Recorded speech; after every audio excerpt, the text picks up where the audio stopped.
Hello and welcome to the Codex Prime podcast. Yes, we are on episode 89 and it is Tuesday, September 12th, 2017.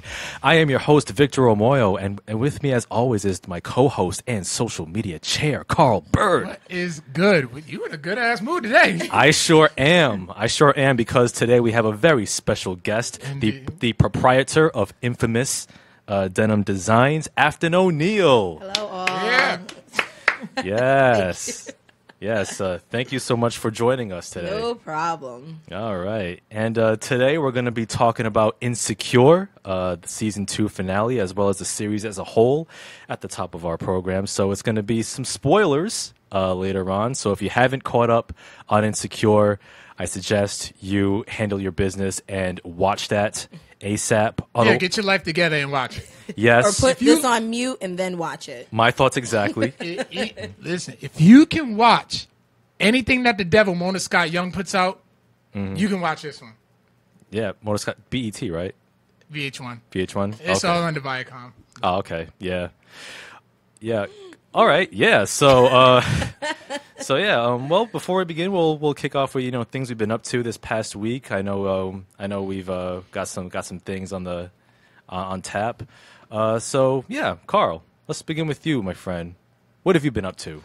All right, well, first off, I want to give a big shout out to everybody at Raw Coco's, Jim Savard and Reagan Hurst for having us over for their Aftershock event. Yes. And we got to have a quick, brief interview for Codex on YouTube with Paul Jenkins and Joe Pruitt from Aftershock Comics. Yep. Awesome interview, on the spot interview. We did not know what we're gonna ask these people. Let's just wing it.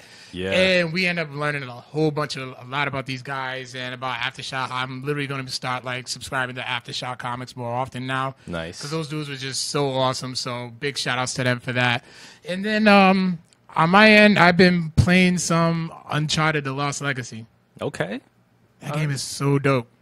Nice. It's probably just as good. I probably rank it in between 2 and 3. Really? So far, I'm still in the beginning stages. Okay. But and it's only $40. And it's like a full-fledged game. It's like 10 hours or Possibly. Okay. I'm still in the beginning. 10 hours? So you're Yeah. playing the game for 10 hours straight? well, If no. you got that time. Well, 'Cause Lord knows I don't. well, not 10 hours straight, but like taken as a whole. Like if you play through the whole story, it would average out to be 10 hours. Oh, Yeah. okay. Yeah. I ain't got that kind of time. Well, I mean, are you a gamer by any chance? I haven't found something that I like. I like my Tekken. I This like my one. Mortal Kombat. Fighting games. Love my fighting games. Okay. I just got him into Tekken. What is it? Injustice? I want Injustice so bad. Yep. So my man got it, and he doesn't want to play with me. Because Wow. he knows that I'm highly competitive. Okay. So all the things you're not supposed to say to your man, all of that just comes out. So it's pretty funny. So I'm pretty entertaining when we're playing a fighting game. But I have not had a chance to get into them just yet. But give me time. Okay. I'll be there. That's what's up. And yeah, so Uncharted. Anything else? And some genius, I'm trying to share this onto many platforms right now. So Okay. excuse me, forgive me, but some genius put every single song from our show on here, our topic on here, Insecure.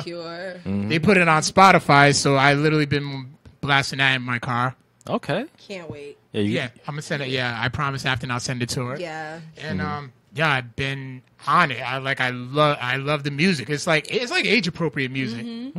So there's no little yachties. I didn't come across any yet. No yachties or Uzi Verts and it's just age appropriate. For Grown people's hip hop. yeah, probably 27 Grown and up. sexy. 27 and up. Yeah. Okay. So I can do it. I mean, Just so, listening to the show by itself, with the episodes and stuff, every song is perfect for every moment that's going on. They Definitely. really did a great job. Really Definitely. did. So I have my Lawrence moments while I'm just driving. So, Oh, I got some things to say about Lawrence. All right, later on. Lawrence is a god amongst men. All right? Lord. Listen, are you hashtag Lawrence vibe? Lawrence Hive? Yes, yo, Lawrence Hive. This guy. I'm Team Lawrence. Okay, first Since of all, first season. we're going to have to break this down later on because I'm going to tell you about this whole Issa Hive, Lawrence Hive. You got to smash these hives, all right? Because we'll get to it. We will get to it. So that's pretty much. Listen to Vader for a little bit. A little bit. Calling me Vader. I mean, because I know I'm a Star Wars fan, but I mean, I'll take it as a compliment. Somewhat. You admitted that you're losing it. If there has ever been a fight on this show, you have been the leader of it. I'm passionate. I'll take ownership in some of those fights. Yeah, I definitely will. I just happen to be passionate about some of the time, And see, Jelena agrees with me and says Team Lawrence. If you was here, high fives to him. All right, you know what? Y'all can have a stadium full of seats, but anything else? We will fill those seats. we will. So, but other than that, that's pretty much what I've been up to. What's up with you on your end? What's up with me on my end? Well, I managed to see the latest Stephen King film adaptation, It, this past weekend, and it was an awesome movie. It was actually the second on-screen adaptation of Stephen King's 1986 novel of the same name. It was originally, you guys know it as the two-part miniseries, which came out in 1990 with Tim Curry as Pennywise the Clown, that iconic performance. Creepy. Oh, yeah. This film, it's actually far superior to the original miniseries. It's because it's modernized, it's, more updated, I guess. Not only that, but also just better acting, just better pacing, better direction. Trending, too. Like, clowns are trending. Yeah, I remember last year there was like some random clowns everywhere, so I think that's going to come back. Yeah, they were all getting their asses kicked. Too bad, but, clowns were trending. I remember posting a meme saying, like, some of y'all chicks need to chill with your makeup till we get this clown situation figured out. I mean, I see some chicks that look like Pennywise the Clown, so, I mean... Ooh. I mean... They stunting, too. Yeah. They is stunting. You can't tell them nothing. But what about the little zigzag eyebrows and stuff? Yo, I've been seeing that lately. Yo, what's the deal with that? I don't know. But I will say, on the subject of Pennywise, Bill Skarsgård, he plays Pennywise the Clown in this new adaptation, and he's every bit as probably a little more creepier than Tim Curry's performance, because he's just straight malevolent. It's like when he just speaks and like.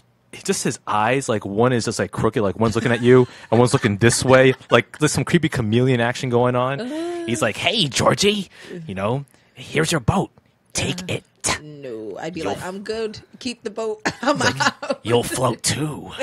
And yeah, he's just, oh my God, it's just like you just get the heebie-jeebies all over. Now it takes place in the 80s, correct? Yes, it takes place in 1989. Okay, good. Because if they can make a 2017 version of Stephen Only King. if they're gonna like do the same premise as they did with like Saw. It's still it went technical, went on the internet and stuff like that, and he'd send you an email or something, not in spam. Nope, wouldn't be no movie. It would be a trailer. You see Pennywise in the gutter. Click. Send. Pennywise is arrested. Movie over. Well, here's the thing though. It's like Pennywise, like he only terrorizes young children, and none of the adults see him in the town, this fictional town of Derry, Maine. And apparently, like there's this whole curse or spell cast in this town where the adults don't see him at all, and the kids are always terrified by him. And it takes many forms, not just Pennywise, but also he assumes like the form of like your deepest, darkest fear. So, and there are some of the main kids in the film. They are going through stuff that's even worse than Pennywise. So they have like two types of nightmares that they have to fight. I will say that the cast of children that they cast were like phenomenal, like uniformly great. The main character, Bill, played by Jaden Lieberher, he was very good as the older brother of little Georgie, who gets killed by Pennywise at the beginning of the film. Spoiler alert. Well, it was in the beginning of the film. Finn Wolfhard, who you know as Mike from Stranger Things, he's in there. I was going to say, I knew somebody from Stranger Things. And Jelena says, it was so bad, you should have stayed in 1990. No, she did not Jelena. like it. She did not like it. Wrong. Anyway. Vader. It is. I will say it is one of the best Stephen King film adaptations out there.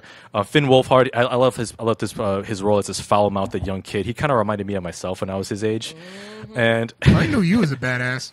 Oh yeah, my mom taught me how to swear. But anyway, like you know. But I mean, the whole the film is 2 hours and 15 minutes long. And 2 hours wasn't the Titanic? No, Titanic was 4 hours. Well, Titanic was 3 hours and 15 minutes. How do you know the exact time of Titanic? I mean, Victor, listen. I just have a good memory. He is a knows all, says all. He knows it.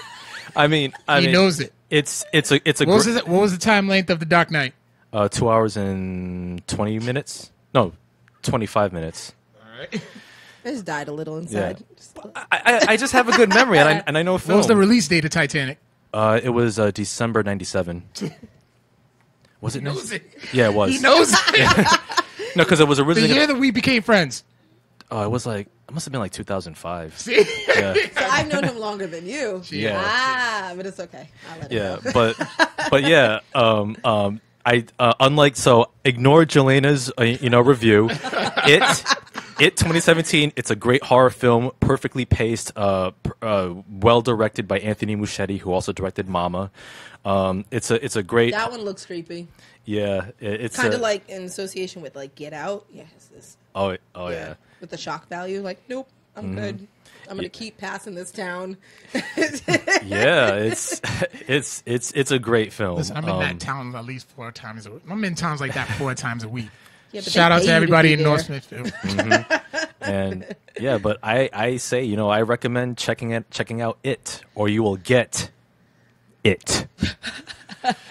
Vader threat. Yeah. So let me ask this. Yeah. Now, with the newest season of American Horror Story, with the whole clown theme and stuff, which one do you think in comparison is going to be more scarier? You know what? I would say, maybe American Horror Story. You are right. Yeah, because I've only watched one season of American Horror Story so far, and that was The Asylum one. I know I need to get back on the. He's behind us. He hasn't even watched Sons of Anarchy. I watched 2 okay, episodes. neither have I. Yeah, I've watched 2 episodes. I tried to. I just couldn't get into it. Yeah, I mean, But there's other shows that you'll just completely just kick me out for not watching. But we're on that same page. Yeah. See, You're a Game of Thrones fan, so we let you slide. Yeah, so I'm not the only one, but yeah, check out it, and I'll throw out an unofficial question of the week. What is your favorite Stephen King film adaptation? Let us know at codexprimepodcast@gmail.com. And the other thing that I was up to, I watched HBO's newest series, The Deuce. I realized I was supposed to watch that yesterday, but then I started playing Uncharted, and that was it. Well, I mean, okay, that's a fair excuse because Uncharted is a great series, but The Deuce, it's the pilot episode, and it's co-created by David Simon, who created The Wire, and George Pelecanos. And this film and this show, The Deuce, it stars James Franco, Maggie Gyllenhaal, Method Man. Isn't Black Thought in it too? Yeah, Black Thought. Tariq Trotter, he plays a pimp. Isn't Method Man somebody's father or something? No, that's The Breaks. Oh, The okay. Breaks. Yeah, Method Man, he plays a pimp with a perm. And Ooh. yeah, and hey, I'm looks down. Yeah, he looks very sharp. And Method Man looks good in everything. he does, and he's a good glad thespian. you agree. Yeah, and The Deuce, it's a show which takes place in New York City, circa 1971, and it documents the rise of the pornography industry. And James Franco, he plays 2 characters, 2 twin brothers, Vincent and Frankie Martino. Vinny Martino, he's a bartender who's kind of frustrated with his life because his wife is cheating on him habitually, leaving the kids with her mom, rather. And so he decides one day to just pack his bags and just leave without saying goodbye, and just decides to focus more on his bar. And meanwhile, his twin brother Frankie owes money to every crooked, shady mobster and loan shark There's throughout always the city. somebody's brother who's like that. Yeah, and Maggie Gyllenhaal, a very interesting role. She plays an enterprising lady of the evening who decides to cut out the middleman. Yeah, she wants to do porn on her own. She wants to start her own industry, right?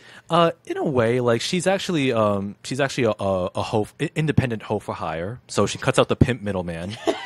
And there's Great word. Great word. and Hashtag Great hoe wording for for that hire. yeah, so Method Man's trying to get her to join his stable of women's, and she says no. I'm doing my own thing. and she's a single mom with a son who's living with her own mom, and so she's just trying to hustle out there. And meanwhile, you also have another pimp played by Gary Carr, who is this pimp named Cece, who instantly gets this small town girl named Lori, who's fresh off the bus, into his stable of women. And That's usually how they go. yeah, and he has a violent. I've seen Coyote Ugly. Yeah, I haven't seen it, but no. We actually had to watch that in class. Really? Yeah, our teacher, shout out to Mr. Richardson, he made us watch that in class. Really? Why Coyote Ugly? I don't know. We watched, what was it, Great Expectations too? Like, we watched a lot of movies. Okay. Man, interesting. Man, you would have loved Mr. Richardson if you went to Hope. Okay. Yeah. So yeah, we were. So yeah. Besides that, he plays a pimp with a violent streak, and yeah, the show is pretty terrific. It's got excellent production design. It has that excellent look of the 1970s New York, that gritty, grimy, just pimp infested. It looks like the type of New York that Travis Bickle from Taxi Driver would have just laid waste to. Because if you've seen the film Taxi Driver, you know what I mean. Because New York was just a really skeevy place back in the day. But yeah, I recommend checking out The Deuce. It's on HBO Sundays at 10. So it's gonna fill that Game of Thrones void and Insecure void, and it's an excellent show. We still got Ballers for a little while. I don't watch that stuff. I like The Rock, but I can't. He talks too much. I'm a football guy. Well, yeah. Honestly, and shout out to my Dallas Cowboys for being undefeated this. What? The season hasn't even officially started. Yes, it did. You're already throwing out undefeated? Yeah, we are undefeated. We're 1-0. Well, you got to forgive him. He's a Cowboys fan. They haven't won anything since Bill Clinton was in office. So give him. We that. won Give him that. many NFC East championships. All right. It's okay because there's a whole stadium where you can take all those shit. Yeah. You can have all of them. Fill up the whole stadium because I doubt it's going to be undefeated. I bet that. Oh, we're not going to be undefeated. Don't take away my joy. Don't take away my joy. All right, we won this week. We won this week. We beat the bricks out them Giants. So I mean, which is good. And Giants, yeah. And I'll tell you, a football team that's not having a good week. The Patriots, they lost. They did. So they're going back Aren't to. you a Patriot fan? My husband is. He is a big-time Patriots fan. I just don't like him when he's depressed. Well, real talk. So, well, I go with yay, go team. As just much as I can. Yeah, I'm a great cheerleader. I mean, that's good. But like the Super Bowl last year, I literally could have had a coronary. It was a little much for me. It really was. I shut my TV off, shut off all my lights in my house. I'm like, nope, just don't talk to me. And then one of my friends called me. He was like, check out the score. It was like flipped on its head. And I was like, now I have to keep watching. Like, I think I practically had a heart attack. It was a lot. Oh, wow. That's we don't need to relive that. Yeah. Nope. Yeah, so, the Patriots with their obnoxious fan base, their infamous quarterback, Speaking of infamous, that's a nice segue. So, since you are the proprietor of M-Fam-Us Denim and Designz, tell us about your work and what you do and all that good stuff. Okay. Well, I am a young black female that didn't have money for school, so I tried to figure out a way to make fashion at an economical cost. So I decided to use some of my old denim jeans. I used to do it when I was a kid. Like when I was 7, I used to sew all my denim jeans together. They had like the ripped crotches. Girls, I know you know what I'm talking about. Mm-hmm. I can relate. Your thighs rubbed together. Yeah. Yep. So we've all had to go through it. So I saved a lot of my pants and I started making things and using every single essential piece of the jean, from the waistband to the belt loops to the button fly to the zippers to everything. And I managed to come up with a collection that was upcycled and good for the environment. And I added some flair to it by bleaching it from one of my other, hats that I wear, my textile formation. Nice. And I've been doing it ever since then. And maybe about a year and a half ago, I volunteered with Fashion Week RI. And I was looking at some of the designers, and I was like, I could do this. I was like, my stuff's good enough. Like, some designers, like, their stuff might not have looked as finished as mine would, but I was like, I could do this. I was like, there's a need in the industry for what I'm doing. So I decided to promote a collection. I put down my money. I sewed up everything. And often at night when I was sewing, I was listening to your podcast, so it was very helpful. Oh, nice. That's what's up. High five there. Boom. Yeah, that's why you got the Vader thing. I was like, Vader every time. Vader. Yes. And it just managed to work out. I wanted it to be denim, upcycling, and avant-garde. So that's what it turned into, and hopefully I can turn out another collection, all menswear, because the guys don't get enough love. So use my man as a model, use any man. You're going to be one of my models, so. Uh-oh. Well, like a demo, you know. But I have two other models who I absolutely adore, Jonathan and Destiny. I love you guys. You guys are my brand ambassadors. So hopefully we'll be able to get things turned around. But with the passing of my mother, I've had to take a seat back. But I'm still as inspired as I was before. So hopefully for the next season, I'll be up there. Yeah, and you just had a show, about a month or two ago? Yeah, July. Was it July? I think July 16th. It was on the Sunday at the Superman building, and it was so much fun. It was so much fun. It was actually open, the Superman building? That's where we had the show. I didn't look. Like, It was dope. It was Really? so dope in there. Yeah. Even if it's been abandoned for like It a was year now? awesome. It was awesome. You're gonna have to look back at like the recap videos and stuff. They lit that place up. Like you would never know. Like I didn't even know that it was like abandoned, it's been empty because they're using the other floors of the Superman building, not necessarily the main floor. So when we went in there, we had the main floor. So we had the whole runway. Everything was lit up in pink, and they had the lights on there. And then they had to drop the lights and put on like the luminescent lights for my stuff. So it was cool. I was nervous. I was nervous because I'm their backstage coordinator too. So I'm like telling people walk, and I had my headphones on, but I had to do it for my own people. So I couldn't look at them and tweak them. One model came out and was showing a lot more leg than I expected, but hey, it worked out. Okay. It just worked out. All of my models were phenomenal. Shout out to Donahue Models and Fashion Week RI. Can't wait to be there in October. I will be there, people. All right, and Jelena says, Black Girl Magic, congrats, dog. Yes, yes. Yes, indeed. Always Black Girl Magic. And I dedicated everything to my mother. Everything to my mother. So if you see me wearing a little bit of purple, that's for her. Okay. Everything's for her. So, and she used to wear denim all the time. So I can say Ain't that mad at she's that. like my frontline muse for all of this. But that's what I'm about. Been doing it since 2015, and I hope to expand on it. I gotta get back. I gotta bulk up some more too if I'm gonna be one of your models. All right. I'll just make sure you're not showing any skin. All right, perfect. Yeah. Awesome. So I see that obviously denim is like your go-to like favorite fabric. Like It is. I can't use other fabrics. It's just it doesn't talk to me, which is weird. You know, fabric talking. You know, I'm weird. I'm crazy. Whatever. But any other designers know what I'm talking about. When something speaks to you, like if there's a game out there, you guys are really like, I don't know. Really. Once you start playing the game, you're like, oh, okay, this game does this. Oh, there's some extra stuff. Oh, there's some extra code, right? Like you never know what you're gonna find. Little cookies, little Easter eggs, and stuff. You never know what you're gonna find. So that's how I feel about denim. You never know what you're gonna get out of it. The denim does what it wants, and I just follow the directions.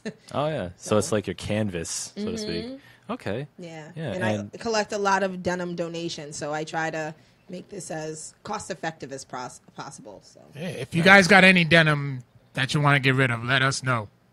We will pass it. We will collect it, pass it on to her. Yeah, and you mentioned designers. Are there any particular favorites that you pay attention to or try to get ideas? Not necessarily. I usually look at their technique for how they make their clothes. I'm not really a big follower of any designers because they're using all different kinds of stuff. I can't really. It doesn't like my eyes don't see that. Like I see like the textiles. I see like I've been staring at this whatever print this is on your table, the lace and stuff like that, and the embroidery and stuff. I work in an embroidery shop, so I see all these things. So that's for me. That's what I see out of fashion. Like I see different parts of it.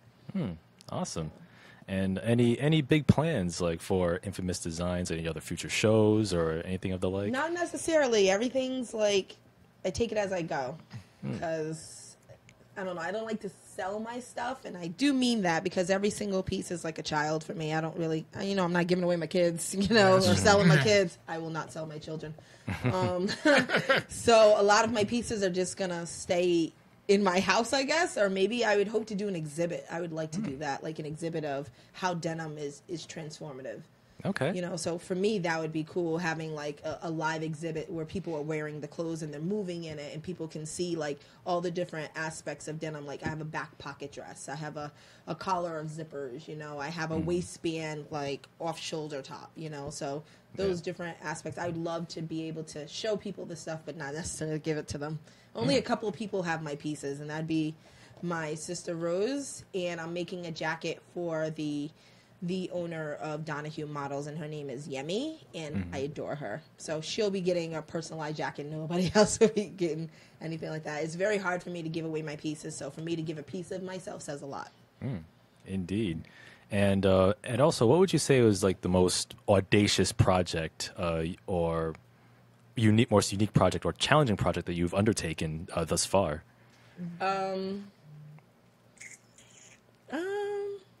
Making clothes for models I've never met. Okay. So I basically have to go, how you look in my eyes, and I just have a good eye for being able to fit people. Yeah, 'cause I actually saw from the last show that you had at the Superman building, I actually knew a couple of those models. Like Ray, Hennessy. I love Ray. I love you, Ray. You know, a big shout out to Ray. He just got married last week. Yes, he did. Congratulations, Ray. Nice. I used to train with Ray. I used to train with him back in my Slave Tech EPW days with Congo and all that. Oh, okay. Goodness. He was my savior. One of my models ended up getting food poisoning, and he came to save the day, and he was just that face. His face. I just want to squeeze his face. And he's just a fantastic person. I saw him at Stop and Shop the other day. He was like, "You're so cute." I'm like, "No, you're so cute." And yeah, that was our conversation. He's a good dude. His mom's was amazing too. Yeah. Yes, like they're just awesome people, and every single model that I had, they were just so professional, so professional. So shout outs to all of my models: Linda, Hosea, Mari, oh Lord, no, I don't remember, Tang, Genesee, Destiny. I already said Jonathan. Thank you for being part of my collection, Jonathan. I know it's your first time walking, and I appreciate you letting me have you be a part of it. That's about it. Awesome. Yeah, that's what's up. So, where can they find M-Fam-Us Designs? Well, right now I have my link on Facebook. I have a page on Instagram, and I'm currently working on my website. I kind of would love somebody to work on my website for me because I really don't want to, but I know it's essential because I would like to maybe at some point, like in the near future, do a let me denimize your wardrobe. Okay. So if you have a certain garment, I can denimize it for you. Okay. And, so if you want a dress, I can denimize a dress for you. It's not guaranteed to look the way you want it to look, and I don't like. It'll look good regardless. Yes, but I can make an outfit that you like, a dress or a shirt or anything. I can denimize it for you, and that's what I'm looking forward to doing. Maybe some customization. So. Awesome. And Wildman Congo says, "You need a big boy model. I am beautiful." All right, bring it. I'm taking all male models, so short, tall, thick. If you want to go by thick, big, muscular, big, thick, crazy looking necks, I got you. There's fashionability. Is that a word? Comes in every size. Yes, it does. Yes. Fashion fits all people. Awesome. Yeah. So yes, M-Fam-Us Designs. Check them out, folks. Check them out. And also, switching gears here, we do have two headlines to touch on real quick in the geek world. Speaking of Star Wars, as you mentioned before, J.J. Abrams will actually be returning to the franchise. He'll be directing Episode 9. He's actually replacing the original director. He said he wasn't going to do it, right? Or he wasn't going to be able to? I saw some type of headline about it. I know. Colin Trevorrow, who was the original director, I think he was actually fired. Ooh. Yeah. My bad. Yeah. So Kathleen Kennedy replaced him with J.J. Abrams, which is a good choice because he did such amazing work with The Force Awakens. And in addition, Abrams will be co-writing the film along with Chris Terrio, who also wrote the Oscar-winning film Argo, but also wrote Batman vs. Superman: Dawn of Justice. You can't win them all, folks. But I'm hoping Episode 9 will be the winner. You start the countdown yet? I did not start the countdown. I don't think I will start the countdown. I'll just wait until In the December. early days of the podcast, he was so amped for episode seven, right? Yes. Yeah, episode 7. He started a countdown. The show started in like May of that year. Yep, 2015. The movie came out in December, and he counted down the days. I did. I really did. Was it worth it? It was totally worth Okay. it. It was everything. We would talk about it. He would jump up and down. I was like, Jesus. I mean, it was everything I wanted it to be. I needed it to be, and I never thought we would get a sequel trilogy, but here we are. But yeah. The way that you were feeling is not what you go through in the whole phase. Just to touch on that. You're not going to feel like that during the whole phase. Okay. Yeah, we will. No. I can't wait. We will touch on that. I'm so yeah. And the second headline here, Daniel Day Kim, who was featured on Hawaii Five-0 and Lost. He's actually replacing Ed Skrein in the Hellboy reboot film. Ed Skrein dropped out after concerns of whitewashing because Ed Skrein was originally cast to play a Japanese American character.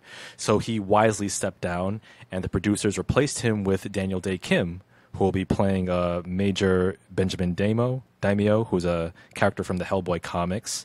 Even though Daniel Day Kim himself is a Korean American and the character is Japanese American, you know what? Progress. Take it one day at a time. Yeah. Okay.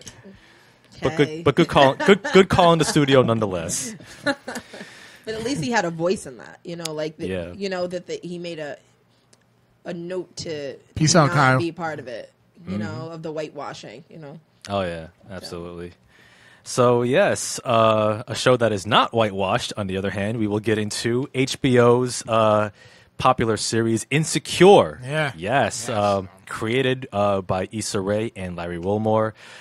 This show has just concluded its second season this past Sunday with the episode titled Hella Perspective. We have so much to get into with this show. I have so much. I want to get in with this Issa Hive, Lawrence Hive, Molly Hive, Tiffany Hive. What's wrong with Tiffany? Hold on. Spoilers. Yeah, spoiler alert. Yes, spoiler alert. So for those of you who have not caught up with Insecure, please put this episode on mute. Yes. Watch HBO's Insecure and while this is playing in the background, then get back to us and and do that. But the final episode is definitely something worth putting this on mute for. It yes. really was. Oh yeah, absolutely. So Insecure, a show about relationships and pretty flawed and unlikable people messing up episode by episode. Unlikable people? Really? People? Let me say. I will say this though. These are. I love the fact that these are 3-dimensional characters, but the decisions that they make from episode to episode come off as totally unlikable. And I'm like, what are you thinking? like Issa Nobody's to perfect. Lawrence to Molly. Come on, dog. I mean, let's start. You know what? Let's start with Issa.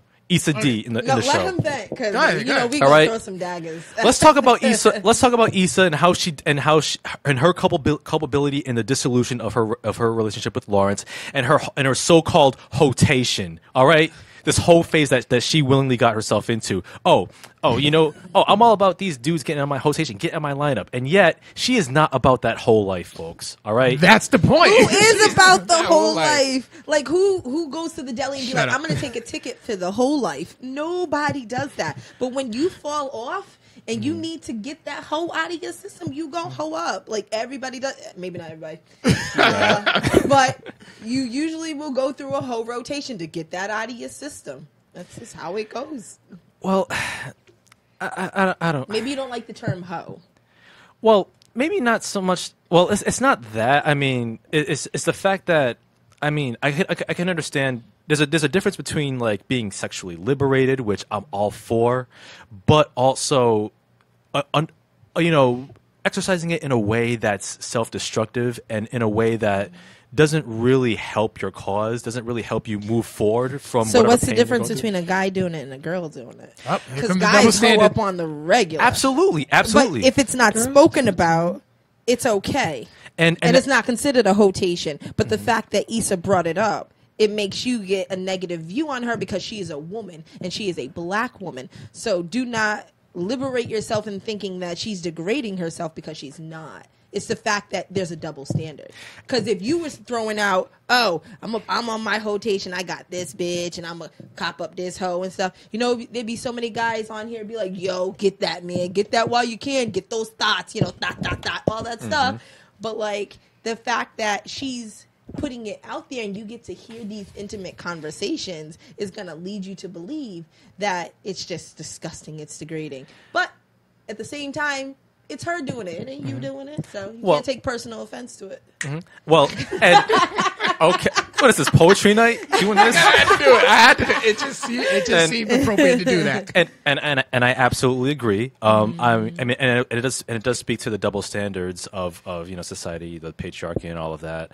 I wasn't trying to imply that, you know, Issa's hoetation was disgusting because she's a woman, but I was gonna say on the flip side, I was also going to put Lawrence on blast for also going through his hoetation, even though he didn't put a name to it, because heartbroken, that. But also, Jelena's loving you, right? She says she's giving me life right now.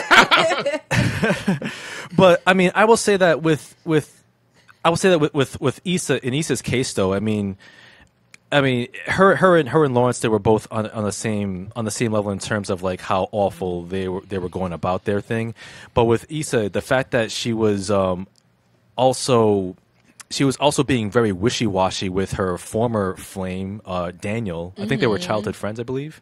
Oh, I don't something, know. there was something like that. They knew each other for from a minute. from like high school, I guess. Like the fact that she would also put him in his lineup, but also kind of in a way string him along and also treat him a little disrespectfully, like in a way that, oh, you know, I'm not looking for a relationship. And to be fair, Daniel said the same thing, but you could tell Daniel really wanted more. Yes. But Issa was also treating him like it was just another dude in her lineup. Right. But she did also mention hoetation way before this happened. So when you in that hoetation, you in that lineup. You in the lineup.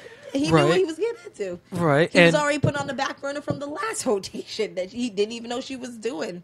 Yeah. You know? And you know, I mean, and I will say with Lawrence, I mean, he was just I'm gonna have to drop some F-bombs. Lawrence was a fuckboy in this whole series because the whole thing. That's what let me say something. That's what said. Lawrence was a fuckboy to the fullest. Worse than a fuckboy. That's what it was. Well, because Lawrence did his thing. Because I can understand Lawrence didn't do anything. I mean, I can. First season. First season, he sat on her damn couch. Hold on. No. You first season. No, listen. First season, all right. He sat on that couch. Yo, when he found out that Issa got smutted down by Daniel, He stepped, which is what you're gonna do. Yeah, but guess what? If he was handling his obligations as a man, she wouldn't have had a chance to go and hoe out. Correct. Because I'm sorry, I don't have that problem.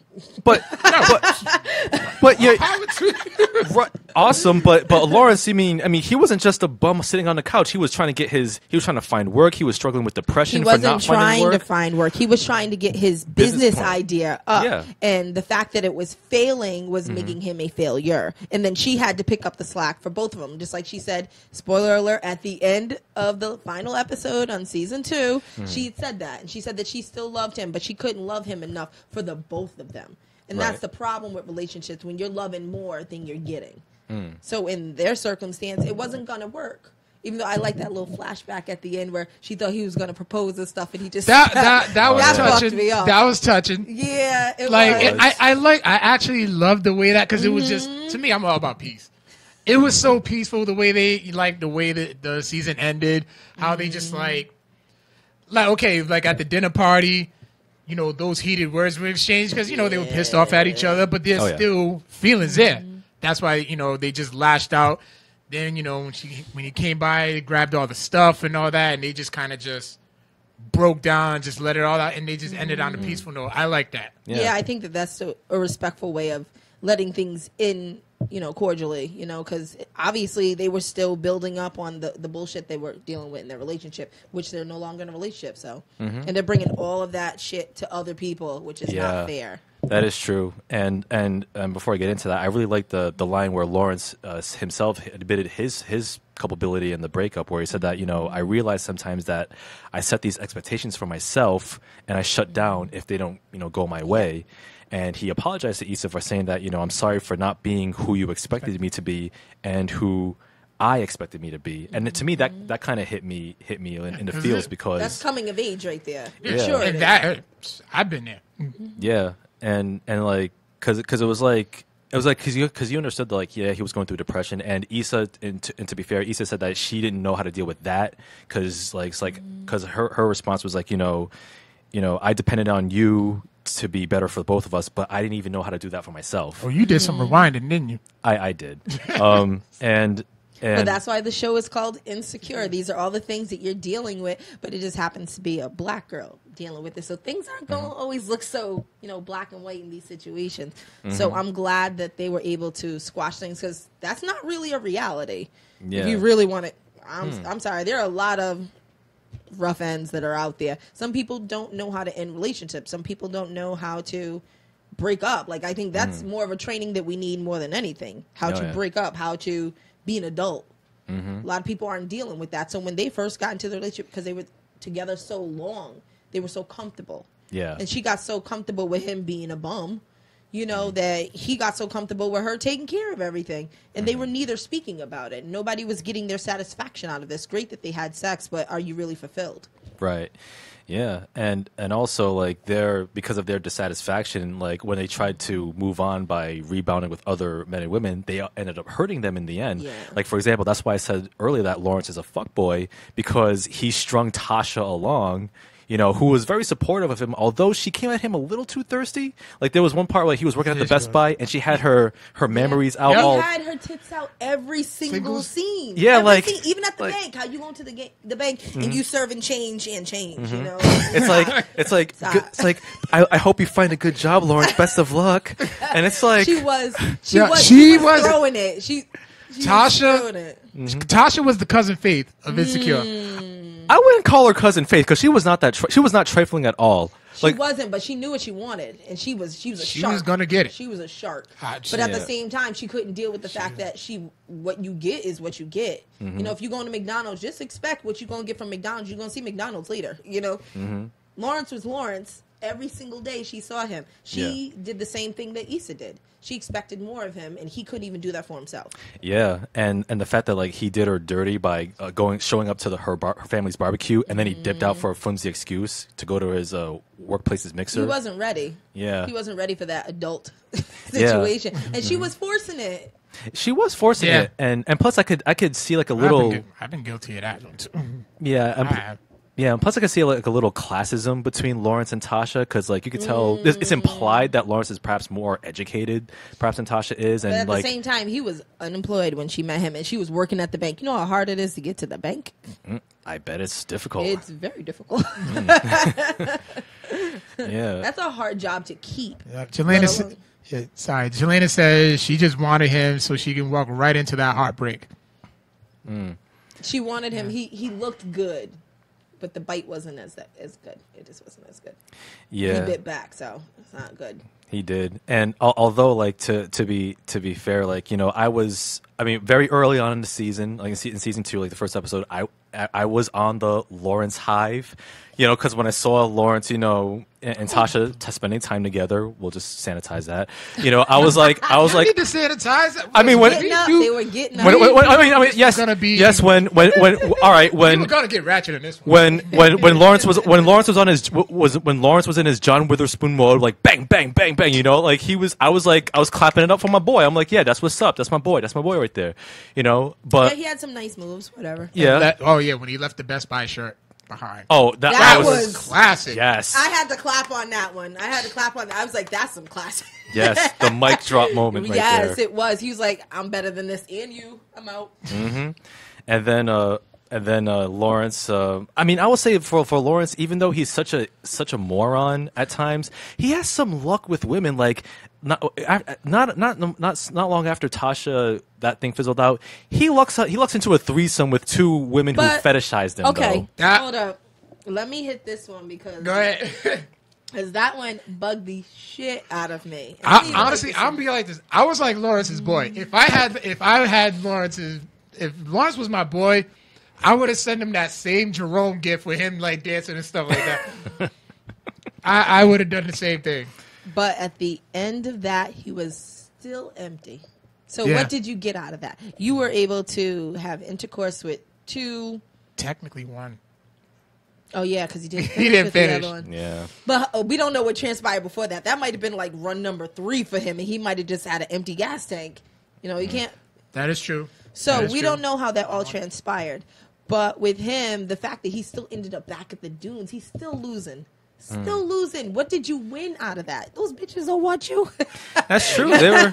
He lost. He lost. You got bigger free than liquor he out of won. them. You got free liquor in and out of them. Yeah, but think about it. He couldn't even appreciate the nut Nah. because they completely like emasculated him. Yeah. Like, oh, well, the last guy we were with, and you know they were hunting for black dick. Yeah, You they were know, hunting basically. for their mandingos and whatnot. Yes, Yeah. basically. So when they were looking for him, he just happened to be in the wrong place at the wrong time. A lot of you dudes might think that he was winning, but he didn't win. No. If you ended up back at the dunes, you didn't win. It was a temporary one. It was a No. moment. No. It was a moment. No. I mean, it does show that, you know, no matter how good or how tantalizing the sex is, I mean, it's just a physical feeling if there's no, you know, emotional investment behind the thrusting. You know what I mean? Hey. The way I see it is that just because it looks good in a porn video doesn't mean the reality matches up with the fantasy. True. Because it Okay. didn't match up. It didn't match up Okay. at all. And Yeah. you still ended up back at the dunes, dude. Lawrence, you ended up back at the dunes. Yeah, he certainly did. I mean, He wanted some more Issa because she's reliable. She wouldn't have done that to him. Even in his fragile state, she never would have emasculated him like they did. that's true. And it wasn't just one chick; it was 2. Yeah. And then they snorted coke afterwards while he's laying there, all emasculated and like naked and fragile. Like, Yeah. you know, this other guy. We should call it. Like, really? You guys talk about takeout like that? Like, Yeah. you just fucked him all up. Yeah, I mean, luckily it didn't turn into like a get out situation because I was so scared of her. her. Yeah. I was like, I don't know. Like, those type of situations, when they happen, you got to be worried. Just black men disappearing. Yeah, that's true. Yeah. Yeah, last thing we need is Lawrence in the sunken place. I'm still cheering for Lawrence, though. I'm still cheering for him because he can bounce back. Well, I will say, can. I will say he'll. You know I'm optimistic. Of course. I will say that Lawrence will bounce back. I mean, I will say that, like, of all the characters, I say that Lawrence has the most potential, has the biggest likelihood to grow. I think he had the most growth at the end of the episode. I will tell you somebody who doesn't have any growth whatsoever, and I can't stand this woman. Let's talk about Molly Carter. I love Molly. I don't like Molly at all. Okay, Vader. Damn. Damn. There was some shade. Because- in here. Woo, got dark. Yeah. I mean, I will say because Molly, she did not learn a single goddamn thing by the end of this season. She learned her father cheated. First of all, She learned her father cheated on her mother. First of all, I think we can have a consensus here that Dro is bullshitting her when he says that he's in an open marriage. Definitely. Candace don't know a goddamn thing what's going on. And when she finds out, she's gonna cut a bitch. I hope so. And she doesn't want to join. That'll be like some weird stuff. Like she's been sharing her man, but not the relationship. You know. Mm-hmm. Yeah. I couldn't do that. I mean, well, I'm curious. There's one person I do in Molly's situation. There's one person I do feel for. Who? And that's Lil Ray. Oh, Quentin. Yeah. Yes. Like he genuinely liked her. Yeah, He did. but he wasn't the one. Like you can't just pamper every nice guy. No, okay, right, but She was like, not looking for no nice guy. Just because you fit the shoes doesn't mean you can walk the walk. He was he was nice looking. He was just too nice. Too nice? How is he too nice? Too nice because he was very much a gentleman, very much, respectful for her parents. You know, he's the guy you could take to the party and show your parents. Just like every guy's got that girl you can bring home to mom, you know. Yeah, my mama like her, but I'm gonna fuck that thought over there later on, you know. Like he was just that guy. He was approvable. He would pass approval. That's it. That's as far as it went. You know, but there was no life, there was no passion in their relationship. That's why when he put his arm over her shoulder, she was like, "Yeah, like stop touching." She called me. She called him homie at the date. Yeah, I know how that is. No, hold up. definitely. Maybe I'm thinking about the other guy, the one that went to her parents. renewing of their vows. Yeah, it was another guy. I forgot his name. But he See, he was so nice you forgot who he was. See? Well, right there. Well, that's because I didn't know. If I would have knew who the actor was, I probably would have called him by the actor. Yeah. Well, he was on paper. He was on Molly's level because he was also like a working professional. I think he was also a but lawyer. She couldn't even get his profession right. She's like, yeah, he's in. I think he was like in marketing or something like that. She said marketing. He's like mortgage broker. She's like, yeah, mortgage broker. Yeah, I gotta say, like, you know, at least Quentin, you know, got some. I mean, because so you know what, good for him. That was a Breakfast Club question too this morning too, when they said, "Can you?" Because Molly really wasn't attracted to him. She wasn't. So they was like, "Can you actually have sex with somebody that you're not attracted to?" Of course you can. You could. Yeah, you can, because superficial. I mean, not even superficial. I think she was just, you know, patting him on the back, like, there you go, you get a win for today. I mean, I will say that, you know, I kind of empathized with Quentin in that situation because I mean that's where all that hatred is right there. Because nice guy got turned out and they're not gonna go nowhere. No. That has nothing to do with my animosity towards Molly. Okay. Although I will say that I do empathize with Quentin because I was in that situation before where I've been in that situation plenty of times. Where there was a lady that I was friends with and you know, that I was friends with for a number of years, and you know, but I was firmly placed in the friend zone for all that time. I wanted it to be something more, and she did not, and it really crushed me, and I eventually moved on. So I'm glad you moved on because I was just laughing at you. Yeah. Not because of your story, because it's the same story for a lot of guys. It's the same story for a lot of girls. You get in that friend zone, and people are like, "Oh, where you going? What do you mean, where am I going? Were you trying to get out that friend zone? You better get back in that friend zone." You know, and that's what this culture has developed, a friend zone, which is a horrible place to be. Yeah. You know, I can't even tell you how many times I've been friend zoned, but it's okay. That was back in the day before there was a friend zone. So, you know, just wasn't interested. You know, it was always it was always there. Yeah. Just it was always there, but it just didn't have I don't think it had a name. Right. Yeah. It was just more like you were like a fallback. Basically. Yeah. Like you were a backup, a replacement, or a filler. Yeah, you know, to take a phrase from Patrice O'Neal, the late great Patrice O'Neal, R.I.P. You know, he had a podcast called The Black Phillip Show, and there was a caller who was in that same situation where he was placed in the friend zone, and he said, and Patrice O'Neal said that you know what you are, because he was talking to the guy who called in who was friend zone. He said that this woman, your friend, you're not her friend. You are her time hoe. Because what's the number one resource that women take from a guy? Their time. And the same goes for women too. So you were her time hoe. You were her go out to the movies hoe. Go out to have dinner hoe. Yeah. Go watch movies in my house hoe. And never get a piece. Yeah, and never get a piece. You were her male company hoe. And you know, platonic friend, friend, and where and while she's crying on your shoulder talking about all the other dudes who are doing her wrong, you're always there. Yeah, and you're too convenient. You're convenient. Yeah. And that really spoke to me. I was like, man, I was this unnamed friend's former friend's time hoe, and I felt for Quentin. Mostly everybody has had one. Like I've had a few. You know, they just fill the void until you can find something that you actually want to waste your time on. Indeed. And but at least you know, unlike my case, Quentin had some for what it was. Is he gonna get any more? Like he might think that this is going further. I think probably not. She is playing the mind games, but it's a possibility. I don't. If he's just at that convenient time. Are we giving Quentin a possibility? I don't know. I think he might fade into the background. Yeah, and you know what? I'll go so far as to say this. I think Quentin is too good for Molly. I think he's too good for Molly. Hate Molly. Because Molly she has reminds him of the other woman.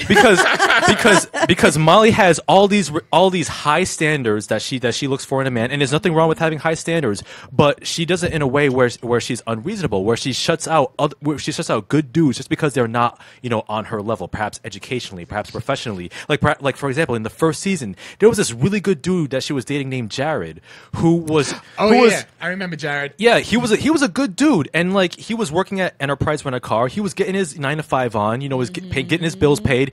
Sure, he only graduated high school. He didn't go to college. But so what? He was a smart dude. He had a good head on his shoulders. And him and Molly had really good chemistry together. And she even introduced him to her friends. And he could have been easily intimidated. And her friends are unlikable as fuck. Kelly, Tiffany, I love them all. bougie. They're fun. I wouldn't say Tiffany they're bougie. Tiffany. Okay, Tiffany is kind of bougie. No, she's not kind of. No, bougie. she. She's Okay, yeah. You know No, the she song is. Bad The and minute Bougie. I had What that song was about her. Yeah, more on her later. Yeah. But you know what? And She had ratchet moments though when they went to Malibu in the first season. She had little ratchet moments. well, But she's more bougie. Tiffany, Especially like at the dinner party. That was a little too much. I will say this: She was extra with it. you know what? Tiffany is just a bougie broad. But anyway, but yeah, like that could have been an easily intimidating situation. But Jared held his own, and he proved that he could hold his own amongst these well-to-do, well-educated, upwardly mobile bougie folk, and then like things were going well until. And this is why this is another thing I don't like about Molly. Molly is a goddamn hypocrite because she when they were having dinner at her place, right? She disclosed like a gay experience that she had when she was in college, and then Jared talked about a gay experience that he had, but then he said that the double standard. Double standard. He said that there was one time he received fellatio from some other guy, and then that's when he realized that okay, this gay thing is not for me. It's cool if you are, but hey, I'm heterosexual. Yeah. And that just shut her down completely, and he just kicked him to the curb. Mm-hmm. And that was her hard limit. That's all that was. Because think about it, Dro's married. That's not a hard limit. yeah, you can. So you mean something that he could sleep with some married woman's man, but just because some guy had one gay experience, no, never mind, no, not having that. That's You think it's the thrill that, just to sleep with a married man? No. You think? I mean, come on. When they went to the dinner party, like they really snuck one off in the part at the. That's because it was the fact that he was gushing over his wife. That's just jealousy. That's tit for tat. That's what that is in woman world. Tit for tat. Yeah. So with the whole Jared thing, I would have to say I would have declined from him too. Like not to say that there's anything wrong with you do sexually, but there's a certain thing you just keep to yourself. I mean, but I don't think that's fair. Would you judge a woman if it was the same thing? No, double standard. Of course not. Double standard. Because guys live for that. Crap. No, well, it's not that we live for it. I mean, look, love. There's such a thing as sexual fluidity. I mean, as long as it's What happens if a girl that you wanted to date was like, yeah, I used to be like a bottom.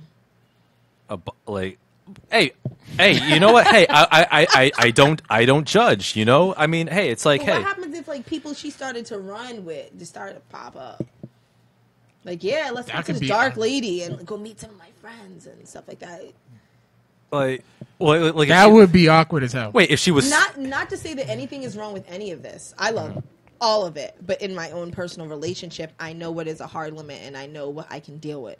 Mm-hmm. And that's something I probably personally wouldn't be able to deal with. So it would have to come about what can you deal with. Because sometimes that stuff goes a little further than you think it does. Now, like, even though they give you that little breadcrumb, next thing you know, you'd be like, well, yeah, that whole back row. Yeah, I screwed all of them, but I still love you. Oh, well. Yeah, that's what I'm saying. Okay. Those little breadcrumbs can turn into, like full nuclear explosion. Oh, okay. like if she had like a whole like roster of like if he had a whole roster. Oh, if he had a whole roster of like women and all, yeah, then, not men. Or men, Yeah. Then see how your head tilted a bit. Yeah. Well, in either case, it might be a hard limit, or yeah. both. Okay. Now I see what you're saying. That would be a hard limit because it's like, well, that means that kind of speaks to maybe your lack of standards or not being I don't know, selective enough. But or if there's an application process, then I would. That's the way I see it. But I don't I think she was just thinking that fellatio meant gay, meaning that he might be gay and that she doesn't want to deal with anything that's associated with gay. Like it just turned into gay. Okay. In the African American community, some people might not like the way that looks if you are heterosexual. Yeah, but that also speaks to and speaking as a fellow black person here. Like that also speaks to that that ridiculous that rampant like black homophobia in the black community, which is so retrograde. Even in 2017, like I don't know if it's still a big thing now as it was back then, but I don't know. I think it's more of a worrisome thing for women that are looking for men that have not had have not indulged. That's hard to find. Well, I mean, especially there's a lot of guys on the DL, and they will not tell you that. It's that breadcrumb stuff I just was talking about, and a lot of women worry about it, especially down south. Like, you don't know what you're going to find with some of those guys on the DL, Well, and to be fair, would the DL community, for lack of a better word, be so pervasive if people were more open and more accepting and understanding of, homosexuality and, sexual fluidity? Well, that's just the African American culture. A lot of that stuff is like deep rooted inside of you, and you don't open that box unless you have to. It's usually in a dark room in a musty little spot or whatever, hole in the wall, and that's when you can be yourself or what you think you can be, because we've always been taught to. It's not how you were brought. Man and woman. It says it in the Bible. Man and woman. Adam and the rib, all that stuff. See? So, like, you're not being taught those things. It's not part of your religion, because a lot of us were very religion folks. We went to church with our moms or our grandmothers or our aunties. You were sitting in that church board, sleeping. But at the same time, those are things that are integrated into your system, integrated into your lifestyle.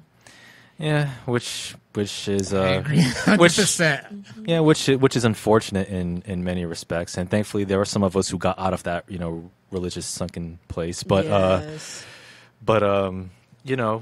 such a sadness, and I will say Molly is a hypocrite for that, for doing Jared dirty, and also for having such ridiculous high standards, and for not going to therapy. Well, she had to. She did go to therapy. She was who was the actress who who played the therapist? Yes, who is she? She looks so familiar. She does look look. a lot of movies. She does look familiar. I think she was in maybe was she in The Matrix? Maybe. No, I don't think that was her. No, because The Matrix was played by the mother from Beat Street, Gloria Stewart. Maybe. Well, because it was two oracles. If you're talking about the oracle, yeah, there was the first one, and then the one that took over afterwards. Yeah. Right? I like the first one. She reminded me of like my grandmother and stuff. Like, I think that was the whole point to it. Homely. You're safe here. That's why she had all the little kids and stuff. Yeah. We segue into Matrix. Oh yeah, that was my fault. That was my fault. But yeah, like her therapist gave her some good advice. Like, you know what? How about instead of focusing on the should, focus on the could.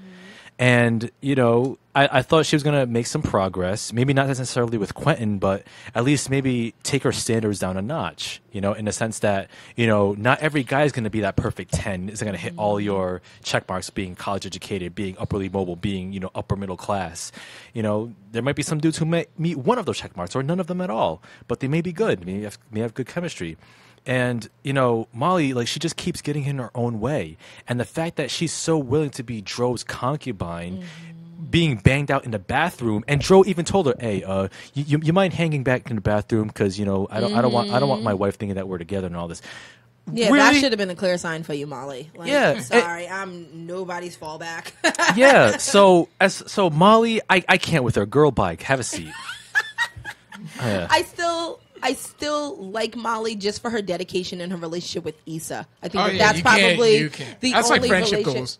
Yeah, that's girl code right there. Like, you want somebody who's gonna have your back like that. Like their last night and stuff like that before she went over to, what was it, Daniel? Was it Daniel? Yeah. She was like, "I'm sleeping on the couch." I know you are. Okay. Her name is Denise. Okay, the therapist is Denise Dowes. She played the principal in Coach Carter.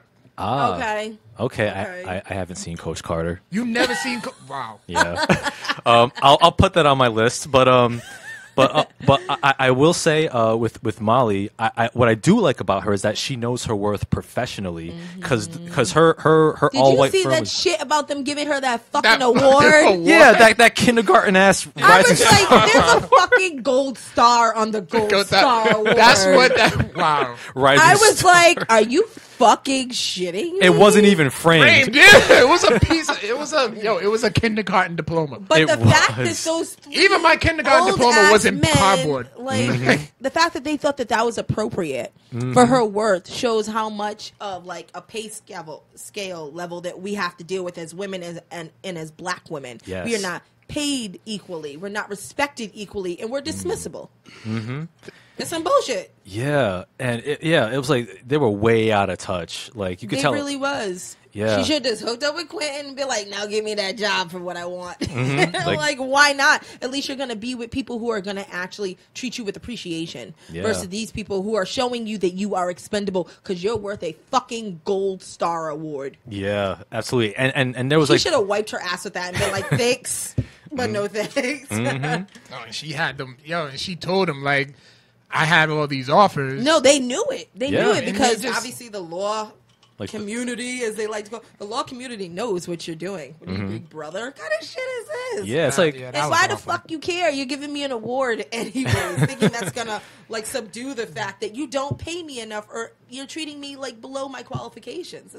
This is fucking ratchet. absolutely. Yeah, so I hope she gets with that all black firm across town or somewhere else. I hope that she gets with a firm that's gonna appreciate her so she can stop bitching. Yeah. Because she does bitch a lot, but we all do. As women, we're our own worst enemies. So, but you know something, she deserves better, at least professionally. And with her friends, she's got a good stack of friends. You know, she's got Issa. Issa's her rock. You know, those are those two. But you know, We all need romantically, she's still going through it. She's still figuring out what her insecurities are in this Yeah. show, you know, figuring out what she wants. And with the high standards statement, it is so difficult to date nowadays. It is. If you don't have high standards, there's going to be somebody out there with like no teeth, no job, that wants to sleep on your couch. That's not cute. It's not attractive. So the fact that we need to have high standards saying that we want to do better, but then at the same time, all you brothers below our standards are like, what about us? What about us? Hey, I got a job. It might be at McDonald's, but I got a job. Hey, I got all my teeth. I paid for them. You know, like this is hard. It's hard. It's hard. I mean, I knew this episode was gonna be so good. I mean, I gotta say to the high standards thing, like, I mean, I kind of I kind of feel like one of two ways, a couple ways about it. In that, like, for me, I know dating is hard as hell. Like the older we get, like I'm 33, and In this society, it's hard with yeah. Tinder and yeah, with Grindr. Tinder. Yeah, I am an expert left swiper. Okay, you're on that Tinder. I was. So I Well- was like, you know what? I mean, didn't. I was I honestly am not really a fan of online dating. me neither, but it's a necessary evil.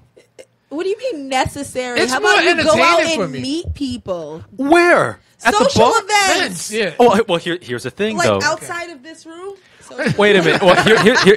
Well, here's the thing, though. Like, I've been like, I'm more of a homebody, and like, that's the problem. That's the problem. Your But you dates can't. don't live at your house. I know, but here's the thing. Like, I'm not at all averse to going out. But my thing is that, like, I don't go to the bars or restaurants and be like, you know, try to chat up ladies because That's not what you're supposed to be. 'Cause Doing. I'd be It's like- supposed to be a place where you can be social, where there's no restrictions like tables. There's no restrictions like clickiness and stuff like that. So you need to find environments where you can be in your environment and be, you know, flirty. Well, you know, to that point, I mean, a month ago, I was at this really cool event called Lock and Key. Okay, here we go. What's Lock and Key? Lock and Key, it's this the place that he's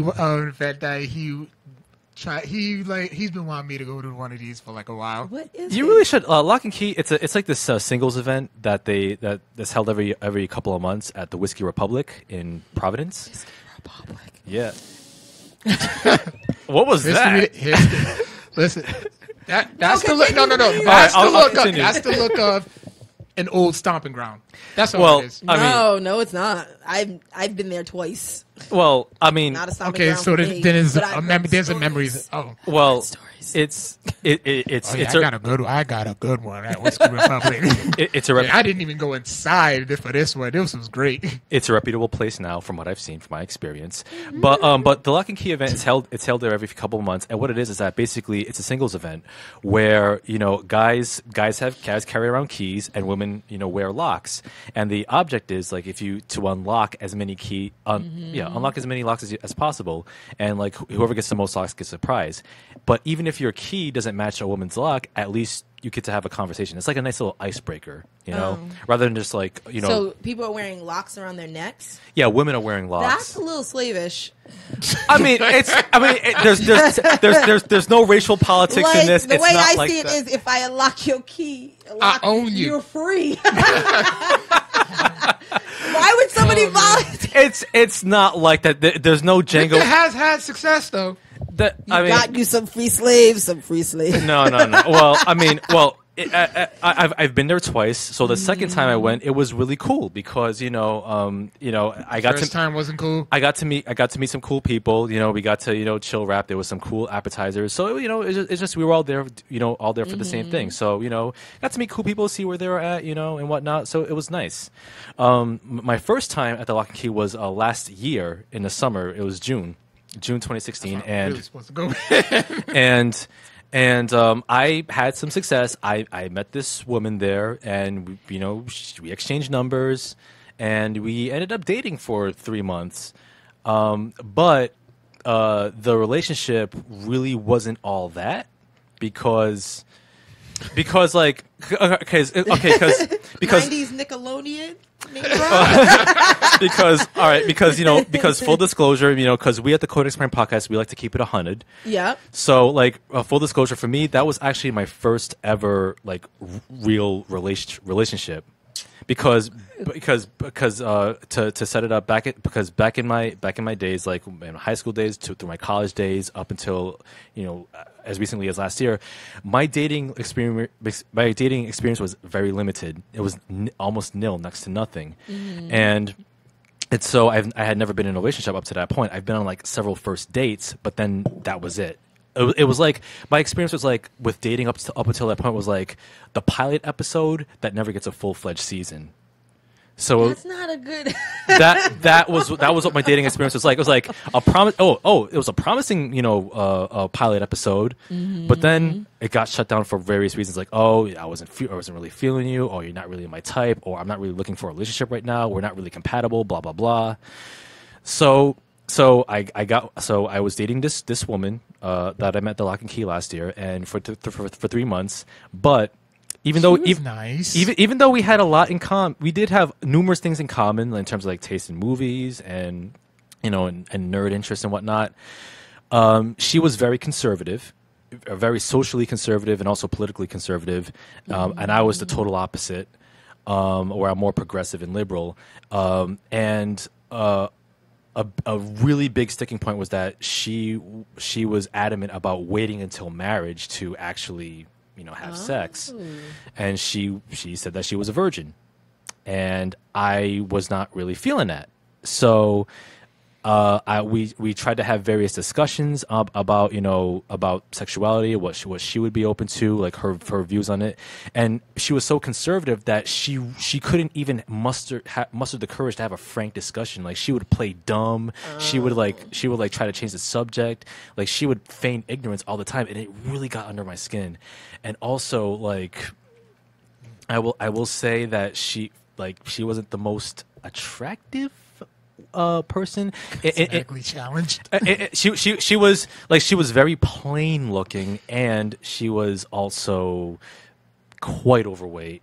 Yeah, she had a good 150 pounds on me.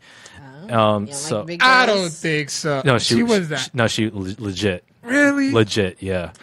And I was like, okay, you know what? Okay, maybe she and this goes back to standards. Like I had my idea of what I'm looking for in a woman, like in terms of looks, also in terms of interest, in terms of chemistry and all this. And she checked off a couple things, but there were a whole bunch of like X marks that I really overlooked. I was overlooking a lot of things that I normally would not. And it got to a point where we weren't going anywhere, and the relationship just dissolved because it got so boring that I just could not really stand the sight of her, and I just let it fizzle. And then she just broke up. So what do you like to do for fun other than the podcast? Other than the podcast, I like to watch films. I get outside of your house. I got to be specific now. Outside. No, you're not. Okay. Outside of the house. Well, I like to take walks in the park. Like India Point Park is my favorite go-to place. You're welcome. Thank you for that. I love India Point Park when during dusk. Yeah, it is very pretty. Yeah, it's very beautiful. I like walking around Roger Williams Park. I like going to the library. So you don't do anything. Oh wait, hold on. I do. I mean, with much less frequency nowadays, especially because our friends, they have their own families and whatnot. Mm-hmm. Whenever my friends have house parties or like they get together like to go out to like clubs or outings, I would also tag along as well. Mm-hmm. So when they go out, I go out too. But that's very rare nowadays. So I really, and plus I kind of feel a certain type of way about going to a bar or a restaurant by myself anyway. So it's like, well, you gotta go out sometimes by yourself. There's nothing wrong with that. So much fun. Think about it. You don't have to worry about who's gonna pay because you're paying. Well, yeah. You don't have to worry about if you're gonna get literally, leave letter. Sometimes It's you just gotta you. literally. Sometimes you got happy hour. Mm-hmm. Yes. Well, happy hour. Like I'll go to a spot. Well, if Where I'm do they actually have happy hour here, like Snookers. I'm a big fan of Snookers. I'm a sports guy. Not a sports bar type of person. Not a sports if bar you're type gonna of force me to leave my house to watch sports, this is not gonna work. they have good food though. Yeah, they do. I'm good. Me and pulled my friend pork went na- there, the and they pulled made pork us wait like nachos. 15 minutes just for like the menu. I was like, I'm Really? good. Oh, They okay. stepped their game up then. Reese. Yeah. Oh, well, good for them. Yeah. Eddie says, "Boy, you need a cougar." I mean, hey. Any recommendations? Let me know, Eddie. But Yes, we need to get this man a date or raped something. Whoa. Hey. Send your hate mail to Afton O'Neal at codexplanpodcast@gmail.com. But I mean, We won't God, say, this we, episode is we gonna be won't fun. say raped. We'll just say that somebody will love you the way you should be. okay, yes. I mean, although I mean, and that's and that's not to say so good. and that's That not was so good and on that's not so many levels. and that's not to say that I never walked down the sexual boulevard. I have. I mean, for up until full disclosure because we keep it 100 on the show because that street. Well, By the way, hold on. Shout outs to Eddie too. Hey, Janessa, your godparents. Hi, Vanessa. We share the same goddaughter. Oh, okay. That's what's up. And full disclosure, because we keep it 100 on the show, and since we're talking about relationships and whatnot, I used to live up until November 21st of last year. Jesus Christ, the exact day. I used to live the olive oil life. Now, when you think of olive oil, what do you think about? I put it in my hair. No. What's Pastors put it on your what- forehead what's at the- church. What's the label on olive oil? It's like extra olive oil. Virgin. Yes, I was living that extra. I was living that olive We oil. keep it 100. Hey, we keep it 100. Hey. He Listen, really is. like I am far from that bride. listen. I He mean, says goddaughter says hi. and that was another reason why my dating experience was so limited to first dates was because like up until last year, I was living that olive oil life, not welcome. not by choice. Now I'm free. Welcome. I'm free now. I'm liberated. I'm there. Although because my sexual debut was fairly recent, I'm still in the process Did of. you make a video? Because you're saying debut. No. I mean, yeah. I mean, it's. Can we watch it? I mean, well, Let's not. I don't want to see. I love Victor, but I don't Yeah. want to I'll see. do the I don't love him commentary. that How about much. that? I'll do the I don't wanna see- commentary. I don't even want that much detail. I mean, no. I mean, the world ain't ready for that. But anyway, but Okay. I will say that like for me that I'm still in the process of discovering what I'm into, what I'm not into, what I'm open to, and what I'm not So you open need to. a veteran. Well, Just nod your head and say yes. You need a veteran, somebody who can school you. yeah, okay. Don't be upset about it. Don't be shy about it because that's what some men need. You need a little schooling. Now me, Right. I don't like to teach. So I've That's never fair. been one to teach, but there are some women out there that would love to teach you how to become an excellent lover. or Okay. to help you to find your excellent lover in you. American Pie 2. No. Listen, I'm not. She taught Jim how to be. I don't care. She taught him how to be a lover, and guess what? They ended up like married. Great. Are we talking about marriage? No. So with that being It's said, possible. you would need There's somebody hope who's there. a little bit more is already got their feet wet. Yeah. You Okay. know, you got your toes wet. You need your feet wet, your knees, all that stuff. You know. Well, I mean, I will say with it's in fairness with the amount of times I've been in the sexual squared circle thus far, I do have a fair amount of of ring time. So I have a good idea. Several months. Yeah, several months. So Well, when you get to several decades, then we can talk. But right now, Okay. you're still fresh off the boat. Yeah, okay. Yeah, we only been around for 3. right. So What? right. I'm just so saying when he gets gets there, there. Okay. he'll be there. yeah. So I'm still getting there, but I definitely came a long way, much farther than I was. At this time last year. Now, was it because we completely segued off of Yeah. everything Well- that was on the list. So if you want to Right. get back to that, we can, or we could continue. Well, I mean, we went down this rabbit hole because, like, I was talking about Molly and then her go thing with back Issa. and read these comments. I was talking about Molly and Issa and Quentin and all this, but yeah, there was one person I wanted to get to because I've been Okay. holding off. Let's talk about Tiffany. I despise Tiffany. Amanda Seales, she is great. Great actress. Yes. And if you hate these characters, let's Yeah, watch. great. That's the whole point. Like, Yeah. you did your job so well, we hate you. Look at, for example, a little off topic, Joffrey from Game of Game of Thrones. Thrones. Yes, I Jack- will hate him forever. Jack was forever. death threat hate. He got death threats. Oh, I'm sure he did. What Mm-hmm. about the guy who Ramsay shot at the Bolton? dragon? A Blackwater. What's his name? Is it Braun? Maybe the one who was like best friends with like Tyrion. He's waiting for a castle. Oh yeah, that's Braun. Braun. Yeah. Dude, his mailman doesn't want to deliver his mail. He's like, you shot at a dragon, it throws his mail. Wow, I that's love real. it. That's I'd be real. like, yeah, throw my mail. That's another season. Yeah, but yeah, big ups to Amanda Seales because it's a testament to her her acting chops that she plays She plays bougie so well. She came a long way from my Bougie, brother and me. salty, petty. Oh, she was on My Brother Yeah, and she Me. was my brother and me. Yeah, like Dee Dee. she was Melody's friend, right? Yeah. Like I fucking hate that bougie ass condescending ass broad. She is, And her man cheated on her, and she treated it like it was nothing. and I'm gonna tell you this: that baby ain't his. That she's talking about, she's preggers. Nah, that baby ain't his. That who that baby belongs to Derek's coworker, or rather, her. I think it was her white Tiffany's coworker. That's his baby. Because remember, if there was a scene where Derek, Chad, who's another asshole I don't like, and Lawrence. Let's just say you hate Lawrence. every character. You pretty much hate every character. No. He No. hates all the light-skinned characters. Continue. I'm light skinned too. I'm light skinned too. What you talking? Yo, team light skin here. Yeah, you did. You Yeah, are because taking we're all you are shading down. We shaded down. I yeah. am the darkest one.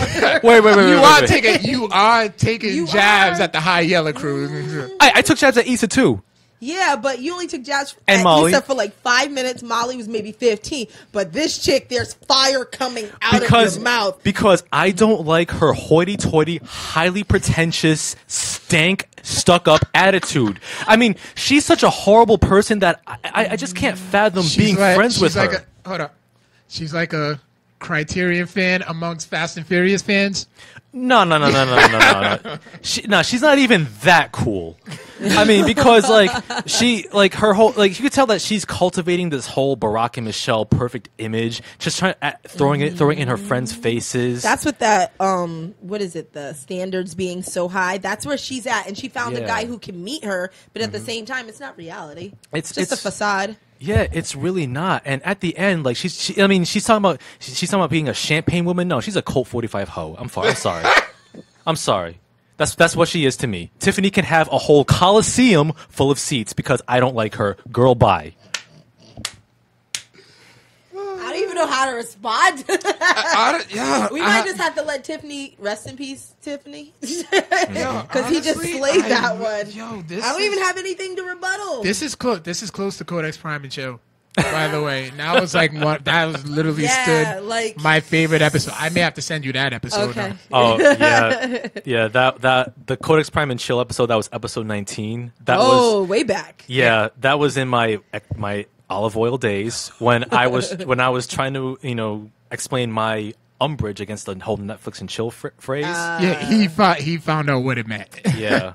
Well, I'll tell you a funny story real quick. I have my husband, Curtis Ward. I love you, babe. Your brother, Daryl Young, he figured out what Lost in the Sauce meant, and it was the funniest thing ever in life.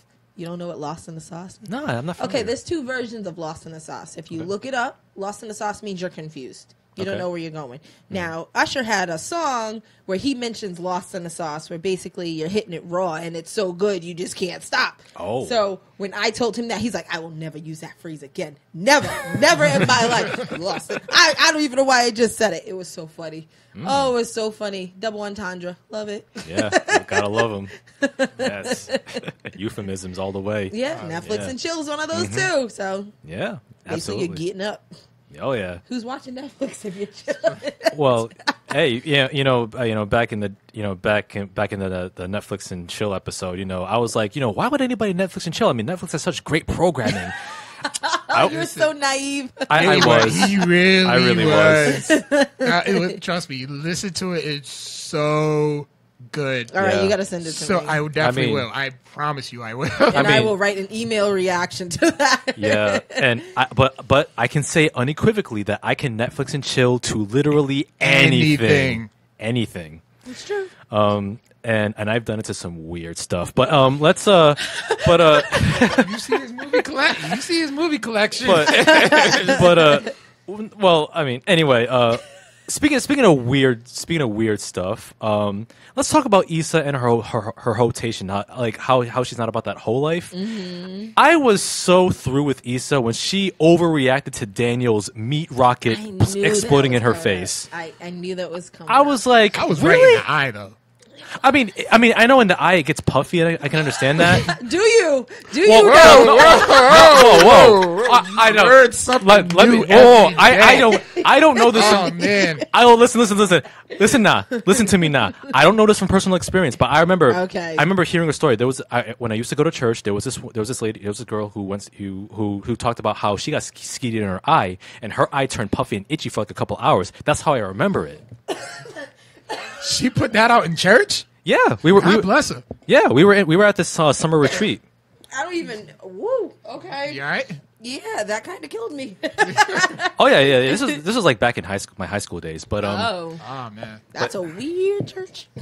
Well. Hey, you know what? Hey, you know what? Not everybody who goes to church is pious though. That's true. There's some freaks that go. I know there's some hoes in the church. Mm-hmm. Go to the club on Saturday, repent on Sunday. I know. Mm-hmm. The Lord is my shepherd. He know what I want. Oh yeah. But with that whole situation, at least I can say that with me growing up, we never talked about that kind of stuff. not in church. Not in church, but not period. Really, unless you're talking to one of your friends, and obviously you don't know what you're talking about because you ain't never done it.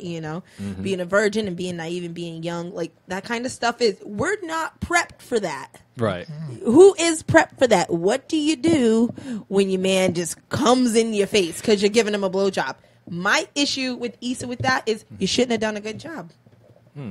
He wouldn't have nut at all. And like he did warn her though. Yes, he did. He did, and she could have been there for a while. She's very lucky that he actually did go. There's some dudes out there that you just be sitting there for a while, and nobody wants that. Yeah. And how can you be upset when you know exactly what you're going into? You volunteered for that position to get on your knees, slide the knob. But then she didn't know it. She never done it before. What do you mean she never done it? She said she never did it before. That's why I thought she said she had done it, but she said she never did it before, and then they took the class at the little sexcapade Yeah, event. but that was just because they were there. That woman was like, "Oh, don't you want to take this class? Don't you want to take this class?" She was selling them. So. And Tiffany signed them all up. Oh yeah, of course, because Tiffany needs help too. Oh hell yeah, she does. But we're not prepared for that. Like nobody's gonna talk to you about that. Like whose mom's telling you? Well, when you give your man a blowjob, you just gotta duck and cover. just in case they come. Like, nobody's talking about those things. Nobody's talking to young black women about that. That's why a lot of them don't like to do it. It's like you're thinking it's dirty. Well, putting this dirty thing in your mouth and having to do something so dirty, and then you get a dirty reaction from it, and then you're seen as a hoe. Like, you can't win. but I would say I that really can't wait for you to see these comments. but I will say that, like, I thought that was like her reaction was a little weird to me, because it kind of spoke to how it implied how sexually conservative black women supposedly are, and obviously you can speak to this more than I can, like black women, like, oh, we never give head, oh, we never get that, that's just nasty. But I'm pretty sure that those same women would not be opposed to their man, eating the box. Right, but don't come up and try to kiss us, though. We don't do that. You don't mix fluids. I mean, I'm just saying, right? That's Well, what it is. So Think about it. clerks Something that's too. coming out of your body shouldn't be anywhere near this. I don't care if I'm doing something in this area. Your contaminants shouldn't be where my mouth is or anything like that. That's just how we were taught. It's seen as disgusting. Or you're not supposed to be doing that before marriage. Like, that's something that you're only supposed to be doing with your husband. Real talk. This all goes back to religion. You're not supposed to be doing these scandalous, dirty things. how is fellatio and cunnilingus scandalous? Well, I'm not talking about cunnilingus. I'm talking about fellatio, doing something to a man. Yeah. I mean, hold on a second. Well, our feed kind of A went live down. feed went wrong. Oh man. But yeah, we're just gonna keep it moving here, and we're gonna start a new live chat here. I ain't But sharing all that though. we will keep it going, because I have the audio still recorded. Okay. But This is what you put on SoundCloud, right? yes. Okay. Yep. And iTunes. Yep. Okay. And iTunes. See, I don't have an iPhone. I'm not in that Mac life. So Yeah. But Apple life, whatever you want to call it. yeah. It's expensive. But It's expensive. Okay. I mean, but yeah, I mean, I don't know what you get paid for your hotation, but There's no Duck okay. is- There's no, okay. I try not to live that life.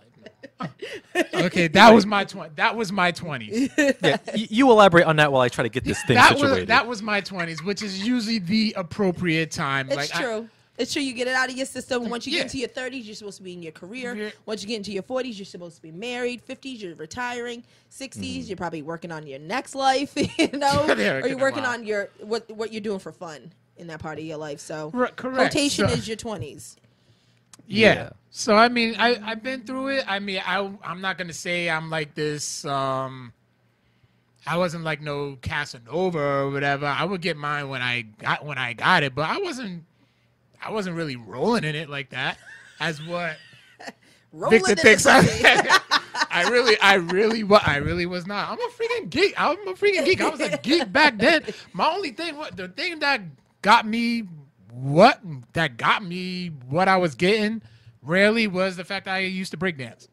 That was it, and it was rare. It really was. Yeah, those are the good old days. Harlem Shake and stuff. Oh my God, those.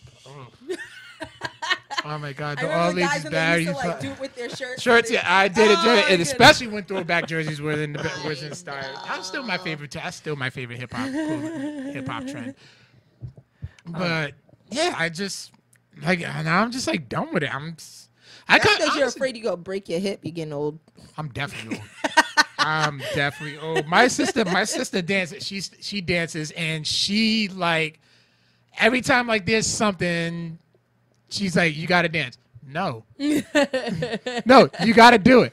No, like she told me, like, come to my dance studio. I'll come. So when are you gonna dance for us? Not tonight.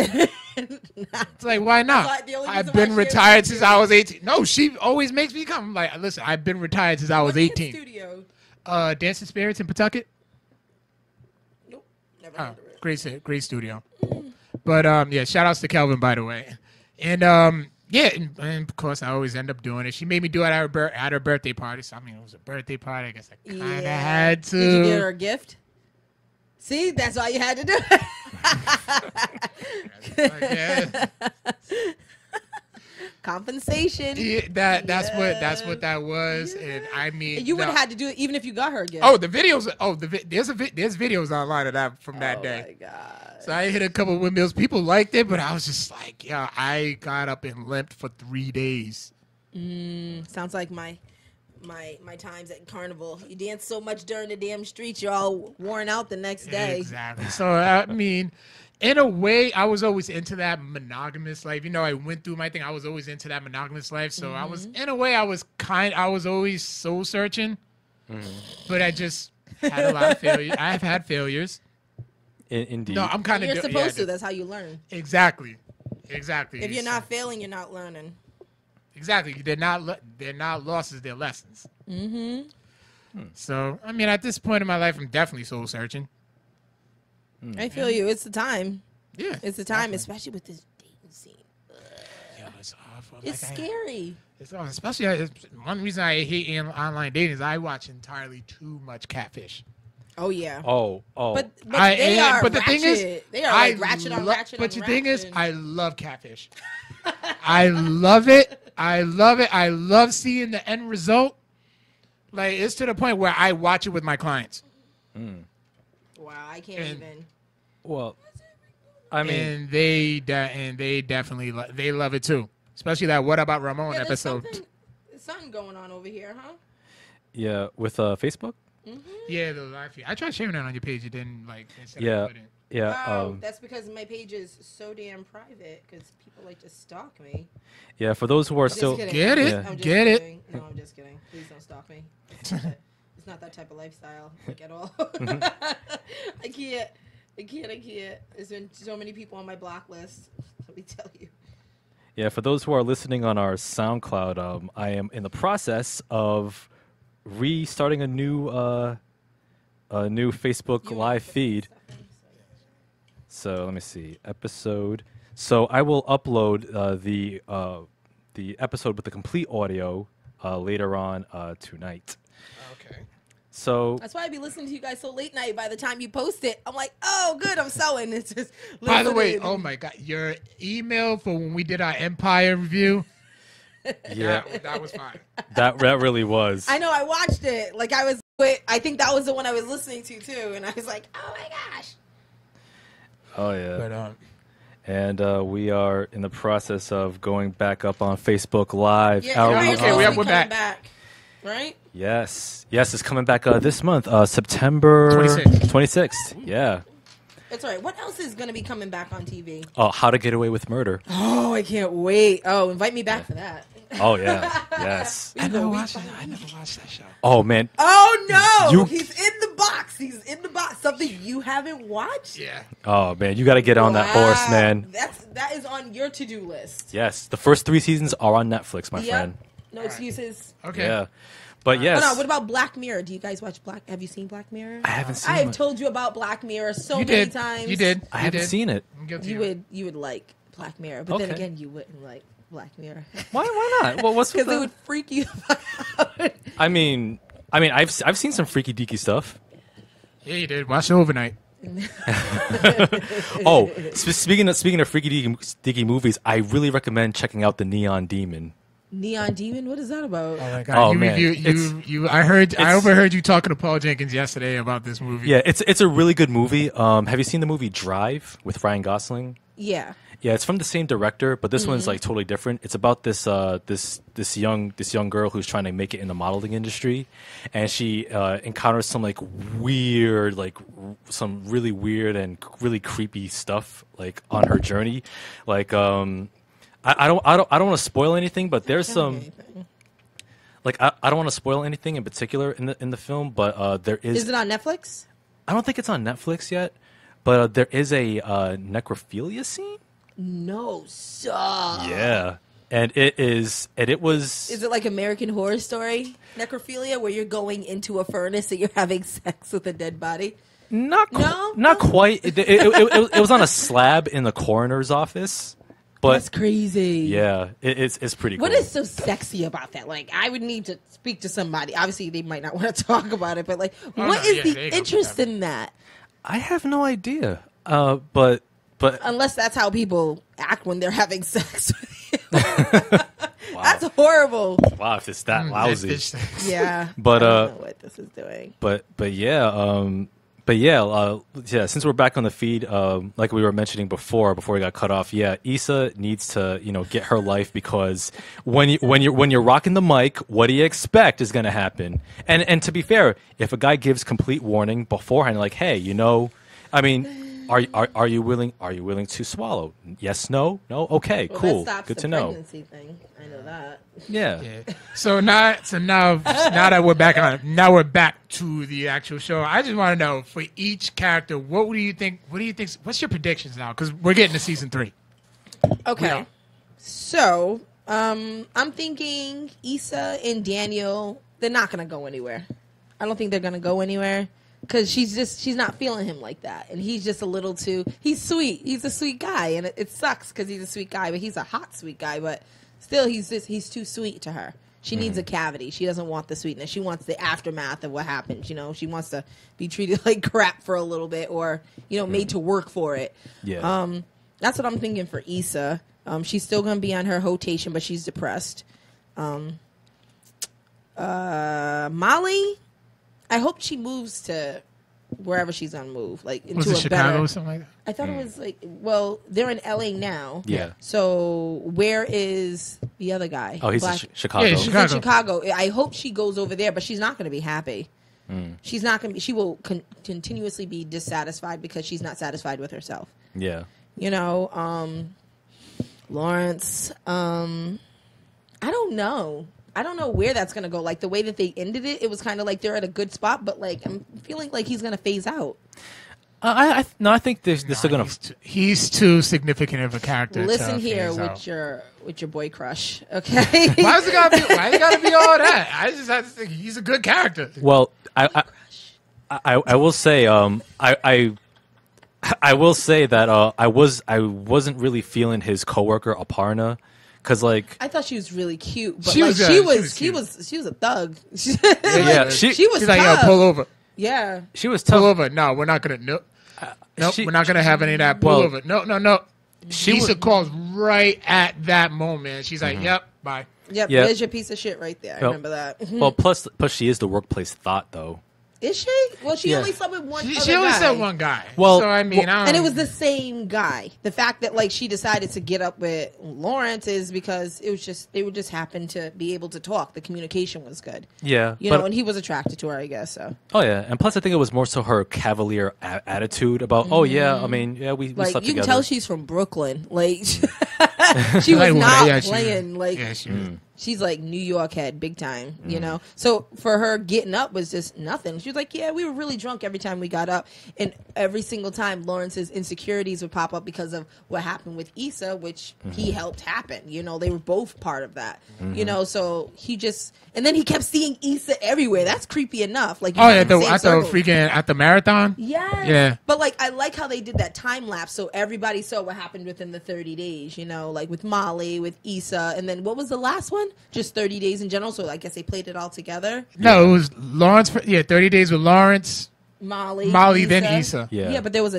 But they all. But it's the, in a way like they all just kind of came together. Yeah, but you get to see everybody's perspective. Your favorite character, Tiffany. Something's gonna happen. Something bad's gonna happen. Oh yeah, where she's gonna God forbid she loses exhale. the baby, but she's gonna get ratchet with her man when he's not there for her, because he's not really there. And she's so ratchet, she's going to be calling on Issa, calling on Molly. What's the other one, the big girl? Kelly. Kelly? Love Kelly. Yo, she's so you didn't have nothing to say about Kelly, huh? Okay. Yo, she's the thought and owns it. But you know something?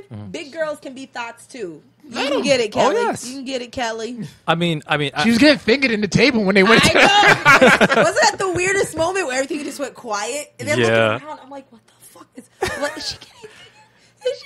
I was like, get it, Kelly. She was like, she was getting. And then Daniel's like, your girls get fingered on.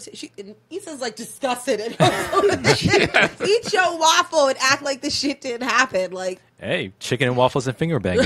Yeah. But I will say Natasha Rothwell, who plays Kelly, who's also a writer on the show, she did a really good job as Kelly. Although I've seen her in something before. Although I gotta say, familiar face. I think Kelly is unlikable too. Like she's almost. Why? Because you don't find her attractive? No, she is attractive. Ooh, okay. Her attitude is stank to all be damned, though. Yeah, but that's why she taxes those white people more. Don't tell nobody. Right. Yeah, I mean, it's just like, like there's like for Kelly, like I can like just being honest is one thing. Being rude as shit is another, and Kelly's always rude as shit. She's loud and rude as shit. Like Yeah. she pays. She ratchet. I don't know. She's Like I love that about her. I love that spirit about her because you don't have to worry about saying it yourself because it's like she gonna say it and be like, "That's my bitch. That's my bitch." Like she said it. I was thinking it when she said it. I love it that she said it because I ain't gonna say it because you said it. You know, that's just she's part of the team. Like think about it. You got your Issa, always insecure, always questioning things. Always. She tends to overthink sometimes. Yeah. Overthinking and over embellishing things. Like, oh my God, like he's in my hoetation, and you're really not thinking that. What you're saying is doesn't match up with your actions. The older guy that she like went on the date with and tried to have. He was cute. Yeah. He just kind of fit. Where'd he go? No, he wanted to date her. Yeah. And she just wanted to get up, and she was like, bye. Yeah, which was totally classist and immature of her. Because like home dude, he was a serious He didn't dude. want to be part of the hoetation, so you let him off the ride. That's it. You keep it going. Hey, you know what? Okay. Hey, you know what? At least he probably dodged a bullet. Goodness. Her skirt was too short anyways. I didn't really like that skirt. She pulls off some outfits that, because she's petite. She's petite, so she can pull off those outfits. Like, and I saw an article about all the tops and all the clothes that she was wearing. I was like, the top that she said, oh yeah, I think this is African. It's $600. I was like, there's not. No wonder why she couldn't afford that apartment. Like, damn. But like the stylist, or maybe it is wasn't awesome. cheap, and then just because it was on Insecure, I'm like, oh, this is on Insecure. Yeah, let's raise this price up and see these women want. But think about it; they don't have to pay for it when it's on Insecure. She's only wearing it for a short period of time. Yeah. So this goes along with that. Each one of them holds a place. That's why there's 4 of them. To create that circle. Each one of them has a corner. You got your Issa, your Molly, your Kelly, and you got your Tiffany. All of them stay in their place. Like Molly is she's the professional one, but she still, she still does her thing. She's still on her whole thing. Issa's she's slow to catch up. Yeah. She's the one behind all of them. Kelly's already established. Tiffany is just, housewife? What the hell does she do? Yeah. Isn't that a good question? What the hell does Tiffany do to be so damn ratchet and so stuck up?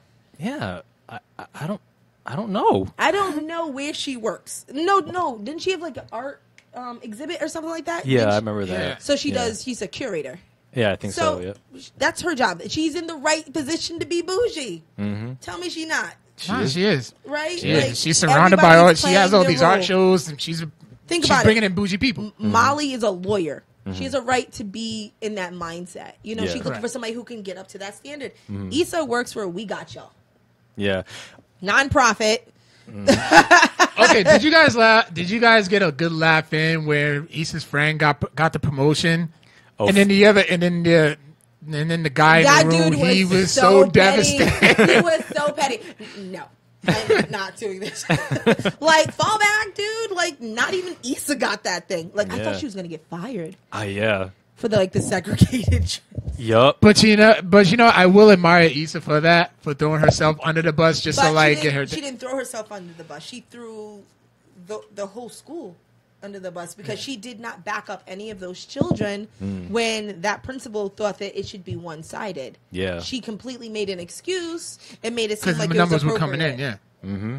And mind you, like, it was a predominantly Latino school, and they were just focusing on the black fact kids. that they're in like a back room, that says some shit. But they're the ones who's also stealing shit, little assholes. Yeah. Oh yeah, them too. Well, you can't blame a whole population of students just for those two. I'm saying them too. Yeah. Little assholes. Yeah, they were assholes in that. Yeah. Yeah, they stole what was it? The bowl. They stole all the food. Bowl of candy. Yeah, they stole all the food and stuff. Like, damn, like they were just trying to get on their feet, and little assholes will come in and shut shit down. Like it's not their fault. They feel it's appropriate to do those things. You're a dumb kid. If you can do it, you're gonna do it. Yeah. How many people have been stolen a piece of candy because you steal a piece of candy? If it's in your pocket, nobody's looking in your pockets. Yeah. Kids will do that. So the fact that this is what it turned into, I'm just glad she still has a job. That's all I can be hopeful for. Hopefully she can find a better job because she ain't making no money. She's not. No, she's not. And plus, she's staying. Yeah, she's staying with Daniel now. Yeah, and plus, not even Daniel. She's staying with her brother. No, she was staying with her brother, but I think she's crashing on Daniel's couch. Yeah, but her stuff is there. But you know, she's staying with Daniel. Yeah, not a bad gig though. Yeah, just to watch her eye, and and she knows not to do that no more. Yeah, and plus, she lived, she learned. It's over. Yeah, and also it will always be Inglewood, not I would. Gentrification. Okay, one thing since you just mentioned the Inglewood, it made me think about this. One of the funniest like side characters in the entire show, the neighbor that's a blood. Oh yeah, Thug Yoda. That's his name. I love it. He was like, "How much for this crock pot?" Oh, like, I'll give you what was it? Brock pot, because he's a blood. So they don't say anything that begins with C. Whatever they say, they replace it with a B. Yep. He's like, I got $5 in these stamps, some food stamps. Yep. And her brother was like, yes, you'll take it. I got this. Over here. He's with his daughter. He's like, we're watching the Bears meeting Care Bears. Oh my god! And Issa was like, wow, that's upsetting. Yeah. And she was like, good luck, girl. Yeah, even the little girl, we're watching the Care Bears. We don't say it's Bears. We don't say no C words in this house. Like, wow. They have a lot of good characters in there. What about the guy that Issa met at that, what was it? It was Kiss and Tell or something? What was it called? Kiss and Grind. Kiss and Grind. The dude that hair, you look different than you do on your picture. Oh, yeah. Sure that's what you guys have to go through. Bounced right. Yeah. Like, I'll see you later, and gave her like a bro tap. And just laughed. That reminded me of my last date that I had on OkCupid. OkCupid is still a thing? Yeah. He's on it. Hey, you said. Hey, Carl. Did you not tell me off the show that OkCupid was popping nowadays? I'm having some luck right now, but like for a minute, I just wasn't. But literally, I was literally OkCupid. They would send me the emails like, "Here's who we think you'll click with," and I'm like, "Nah." That was entertaining to me. So that was pretty much it. All right. What about Plenty of Fish? No. It's not Thought Central. Yeah. No. Listen. My good female and male thoughts. I have a funny experience. A couple years ago, me and my best friend, we went down to Dallas for a football game, and did they lose? No. No, they did not. It's a surprise. I know, right? No, it's not. Yeah. Victory. No, it is not. No, it's not. Go Cowboys. DC. No, he won that bet. But so we went to this really dope spot called I forgot the name of it. But there was this old guy. There was this old guy who was standing with us. We're like chilling, having drinks or whatever, and this old guy, he had to been about like pushing 60. Damn. And he starts having a conversation with us, so we're being nice or whatever. And then this dude breaks out his Plenty of Fish account. Who do you know over 40 with a Plenty of Fish account? Who do you know over 35? Who do you know over 35 with a Plenty of Fish account? Some of my coworkers. So he showed, okay, well, more power to them. And he was like showing us these girls that he met, and then he starts showing us naked pictures of them. And he had not him, of like the girls, and he had the nerve to be like, I don't want to date any women with no kids. What? Like, bruh, he didn't want any women with no kids. He wanted women his age with no kids. With no kids? With no kids. There's a lot of them. I said, dude, you're lucky enough to get somebody with no grandkids. Ooh. at your I know age. a lot of women without kids. At his age? Mm-hmm. A lot of my instructors, advisors, and stuff like that, they have those high standards, which they absolutely deserve, and it is absolutely respectable to have that, but they are at that age, and they are single, and they do not have children. Okay. Yeah, you're right. As a professional woman, think about it. We have to live up under that standard of, if you have children, that means that you don't have enough time for your job. So if you don't have children, you can excel in your career. You can. You know, Absolutely. one woman is the chair of a department. The other one is a lawyer.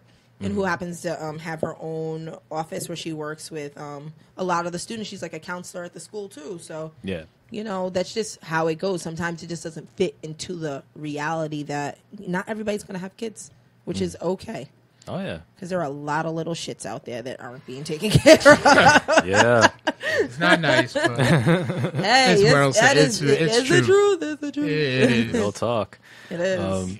But yeah, I was gonna briefly mention. I've been off OkCupid. I deleted my account because the last date that I've been on was like a couple years back, where there was this one chick that I met, and I thought she sounded really cool. Like she sounded really cool on the online chat. We even exchanged phone numbers. I talked to her on the phone. She sounded really cool, and Can't get it to work. but then all of I it. can't see anything. So we decided to set up a date. So we met at the Cheesecake Factory. When she shows up to the date, complete 180, just stone-faced, completely rude, not affectionate at all, and just like, Right? and she was just like, hey, how are you? Let's go inside. I'm like, okay. I So- remember you telling us about Yeah. the date. Wow, that was a good laugh. Yeah, and like we sat down. I can't go live. It won't let me. Like we sat down, we had dinner, and like I was trying really hard to like get her to open up to talk because like she mentioned that before that she was into music. I'm like, okay, so since you're into music, like who are some of your favorite artists, right? So I asked her who are some of her favorite artists, and she's like, well, you know, there's just so many artists that, you know, I can't just think of one, and you know, it's just hard. And I'm like, okay, what about some favorite albums? What about genres? What type of music do you like? Well, you know, again, you know, it's just so much out there that I can't really pinpoint just one or even two. She was just like being really rude and You got it? just like buying your page is gonna be wrong. yeah, she's just like Oh, really, okay. just a big like being really rude and standoffish the whole time, just super rude and standoffish. And like I was really thinking about just like dining and ditching, just like cut the check and just leave. Thankfully, or bought her dessert and then leave? Like, well, Dude, they well, even make it. I don't think, No. Did y'all even make it to dessert? nah, like appetizers only? no, we had entrees, so like Oh. so like thankfully like I've like as a gentleman as you do, like I offered to pay, but she was like, no, I'll pay for myself. I'm a modern woman. And I'm like, I'm sorry, I'm modern enough to know that you paying is cheaper for me. I'm like, and I'm thinking to myself, hey, well, you're a rude ass bitch, so go ahead. So I let her pay. I even got to the door. I held it open for her. She just walked right through like I was a fucking bellboy, like I wasn't even Wow. there. Didn't even say thanks. I would have been mad for. I would have been mad room with just like you're welcome. Yeah, and then she had the nerve to So that's go. when you pull them back in and then you close the door and you keep going. And then she had the nerve to go. Well, this was nice. Yeah, we'll talk again, right? I'm like, yeah. And then I just walked away. And then I texted Carl and the rest of the guys on the group chat like, yo, this date was lame as fuck. Oh my gosh, she was just so Lisa, rude. Eddie got you. Eddie, he supports you on that. Just said fuck her. Middle finger emoji. Well, obviously yeah, you thank didn't you, get Eddie. that far. Right? Oh, I wouldn't even I wouldn't have wanted to be honest. Man, shit. Ugh.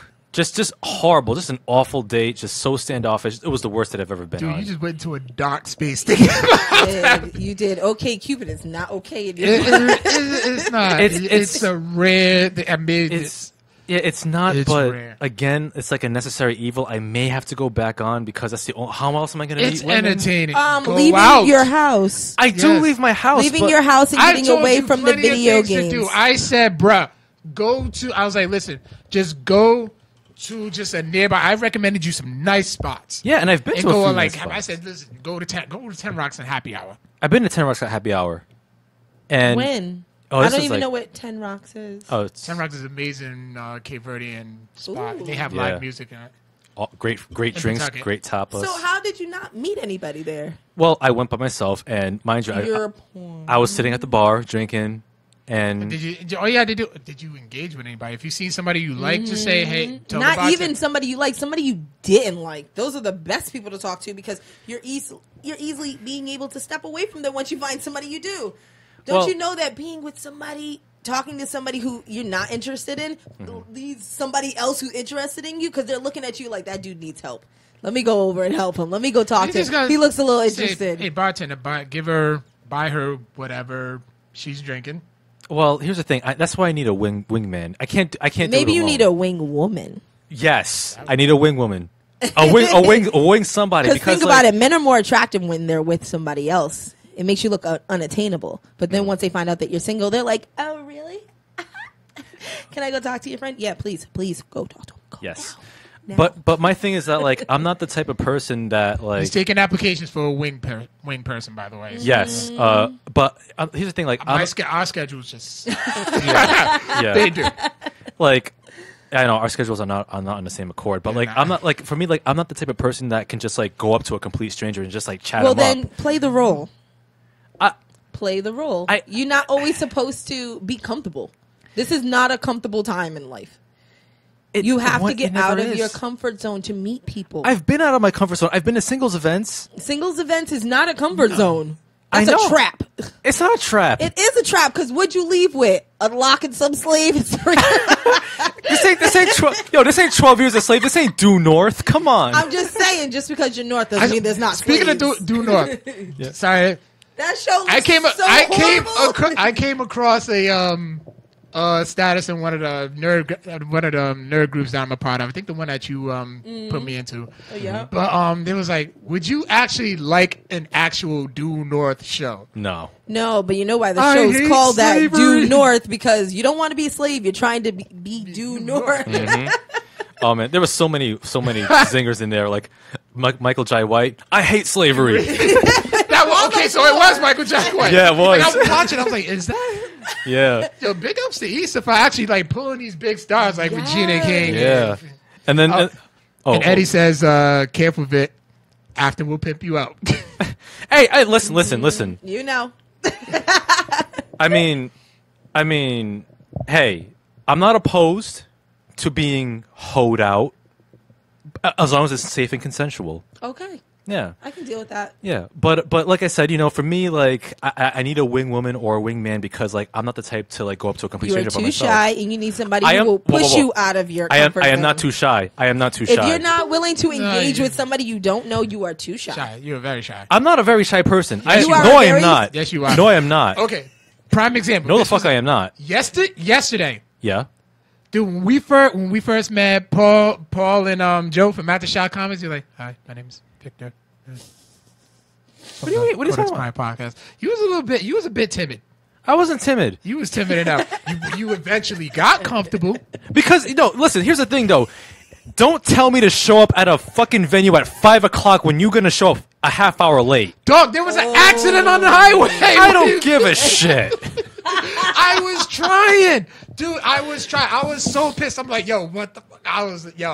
And whoever knows me knows I hate traffic. I will drive I will take the back roads, and if it will take me longer just to avoid traffic. Yep.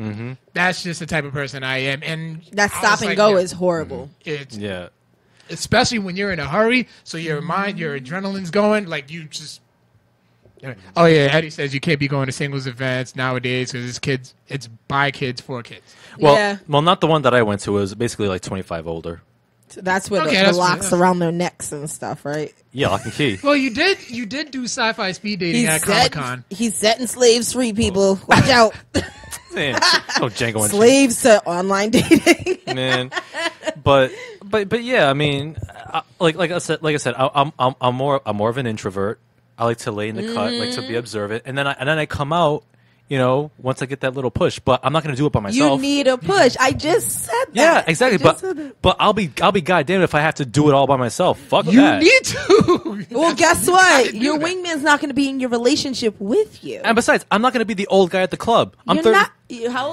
33.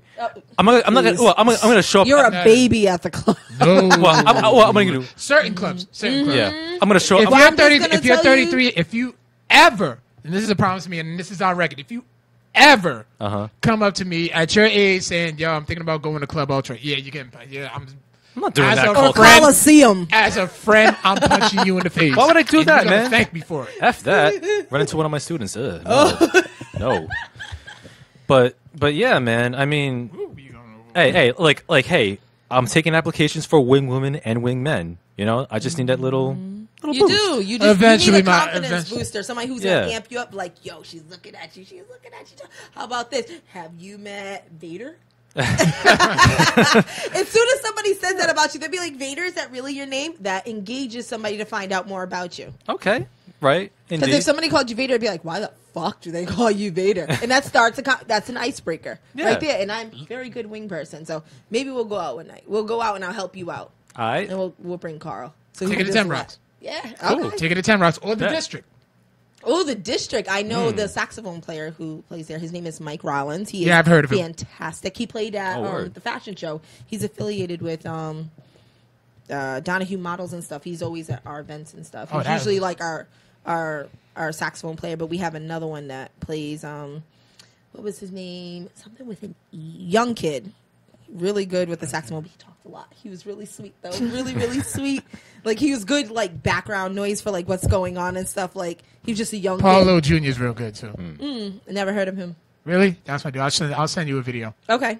Cool. Nice. But yeah, the district, you'd probably do. That's grown and sexy though. So that means that plaid shirt better stay home. Whoa. Hold up. Oh, I was saying something right now. The stand. Number one. Mike's off the stand. Number one, what you not gonna do is cast aspersions on my fashion sense. All right. Okay, I'm gonna tell you. Remember that picture you took with Carl? And Carl was like, "What was you had on the white suspenders and stuff like that?" Oh, when I felt like being extra at the at Bravo.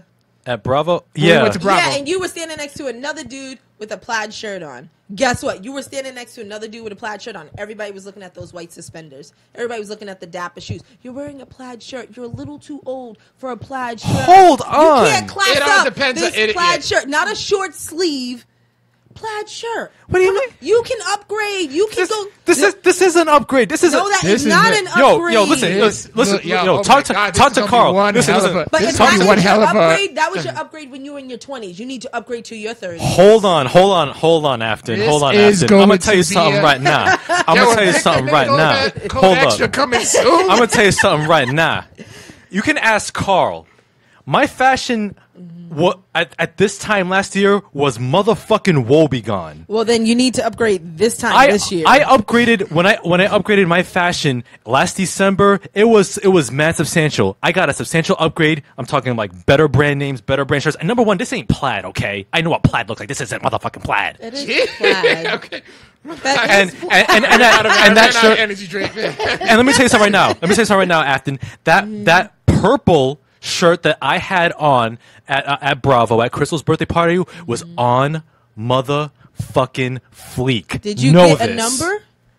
No. No, we all. In our defense, we were amongst like our friends who were all like married and in relationships or whatever. So that's fine, but like, nobody recognized you in that picture. If you are easily to fall to the background, that is not enough. Hold on. It was simply casual dress, and I was the only one. Mind you, casual dress is completely different when you're trying to stand out. You fell into the background with the dude that's darker than you. I wasn't trying to stand out.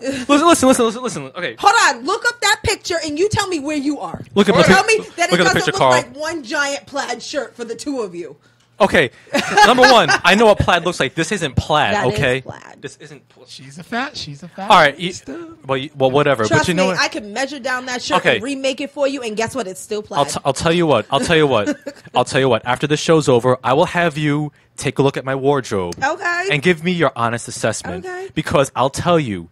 If it was this time last year, I would totally agree. Yeah. My wardrobe was woebegone as fuck last year, but this year my wardrobe was great. You fall into the background behind somebody else who's wearing a damn plaid shirt. It's on my Instagram at MrBird1027.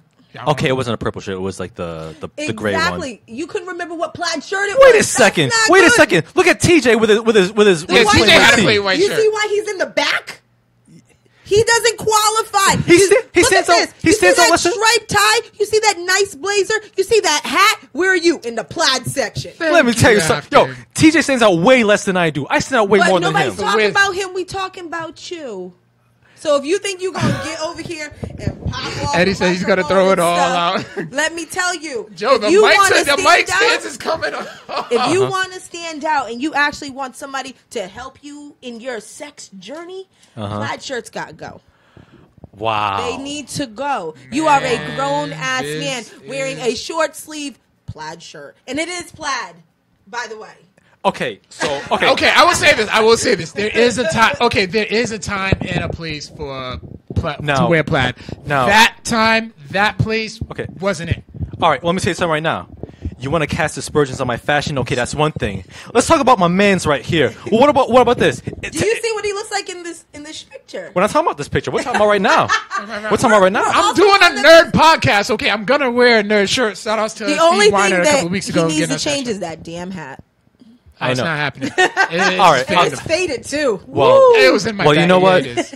Well, No, man, it was in my Well, you bag. know what? It was in my car. I'm gonna tell you this. You know, I as a fashionista, I will respect your opinion, but I will say, with the amount of money that I put in to substantially upgrade my wardrobe. You wasted it. Oh my god! Oh my god! Wait, was it?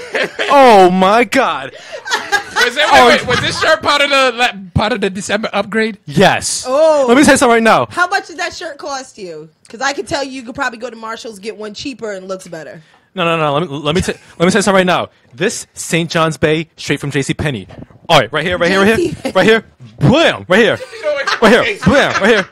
Guess jeans right here. I Look like at the jeans. I'm talking Right. about the shirt. The first thing a woman's gonna look at is from the top of your head to your neck. And if it's connected to a plaid shirt, guess what? We're gonna look for something different.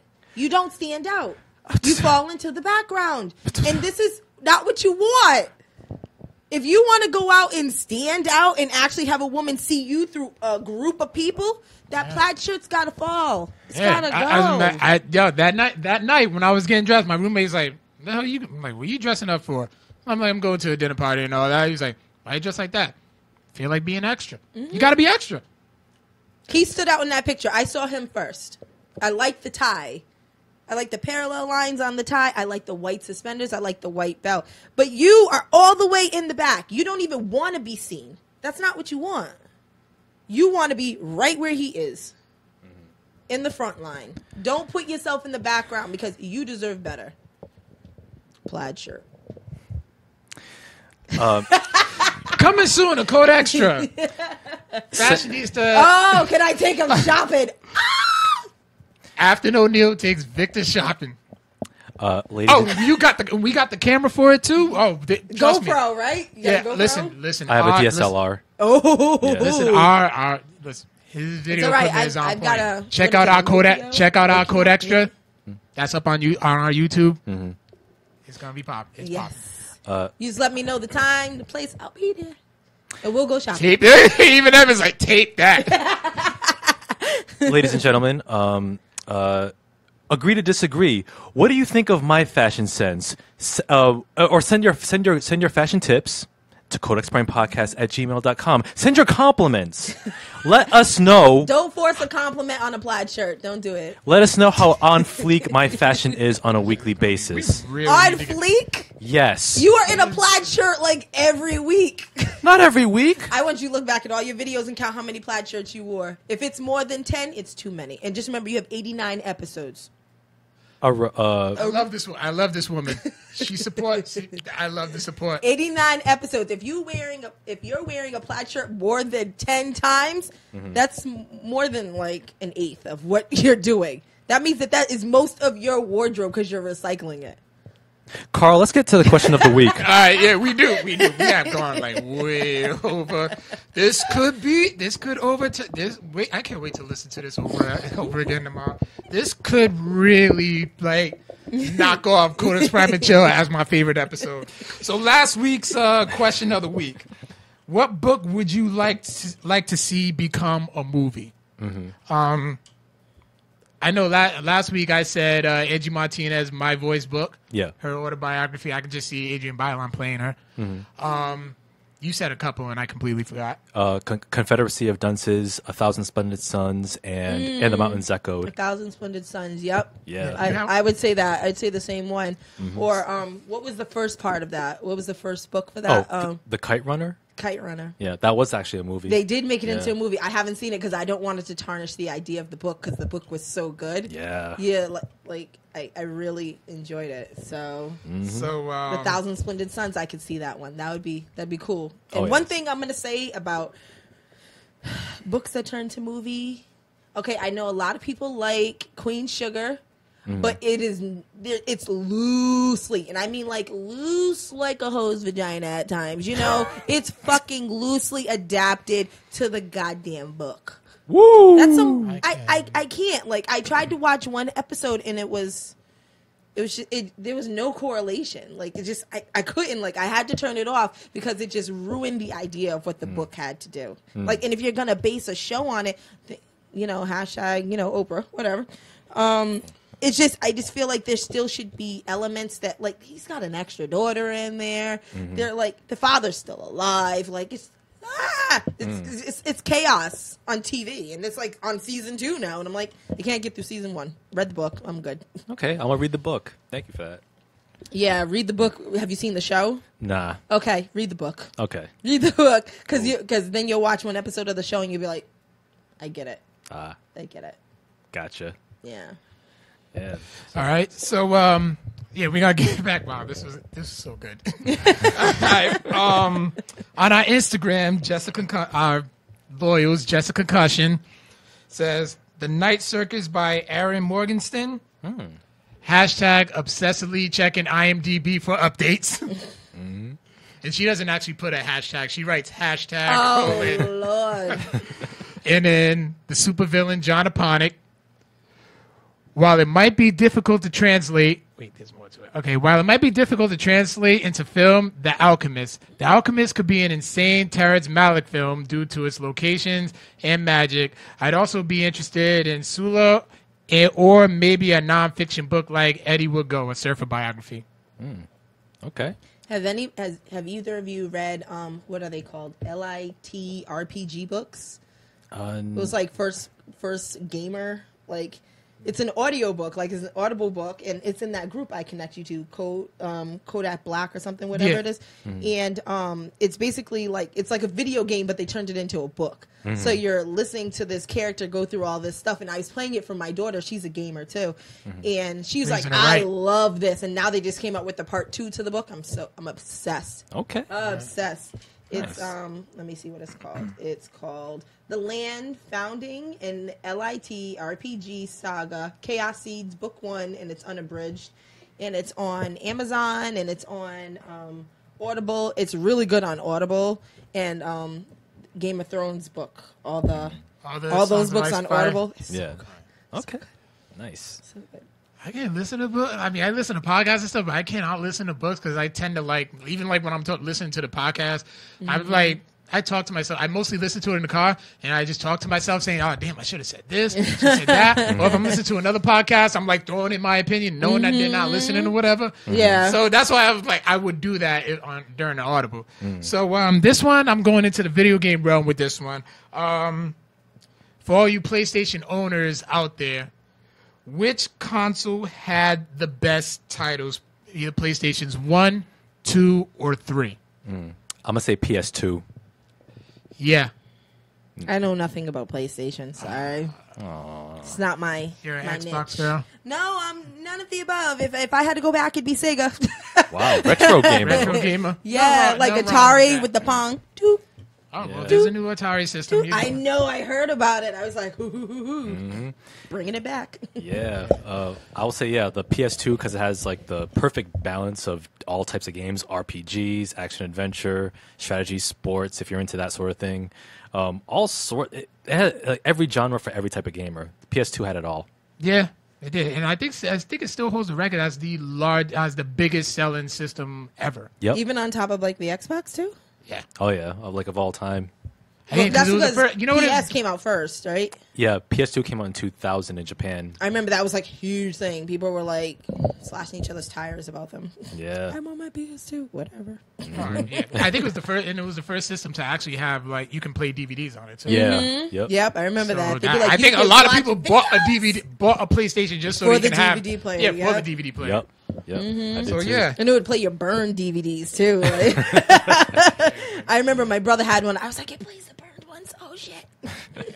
so yeah, that will be the question of the week will be up on the social medias in the next couple of days. Afton, it was a great Great. I can't even emphasize how great it was. It was a pleasure having you. Thank you. You will be back on. I the will. show. Yes. I will. Because I tell- enjoyed myself. Yeah, tell us where we can find you. Facebook, Instagram, Facebook. I'm up under Afton H O'Neal, and then my Facebook page for M-Fam-Us DDZ is connected to it, and then the same thing for Instagram.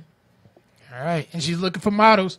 Always all male shapes models. and sizes. Male models. Yeah, as a matter of fact, Kyle commented earlier. He said, "What about real skinny with a gut?" What? Maternity wear? I'm just kidding. Everybody's welcome. Everybody's welcome. Nice. And then you could always find us. You can email your questions of the week or anything. Just email anything to codexprimepodcast@gmail.com. You can find us on Twitter, Instagram, iTunes, SoundCloud, YouTube, Twitch. Google Play. Google Play. Yeah. Love to the Android users. Oh, yes. Oh, yeah. Yep. And yes, we will upload this video hopefully by tonight, if not by tomorrow morning. And the complete audio will be on SoundCloud, of course. And I'll also stitch together the complete audio with the Facebook, 2 Facebook feeds as well. All right. So, yes, thank you for watching. We will catch you on the flip. And my fashion sense is on fleek. Peace out, nerds. No, it's not.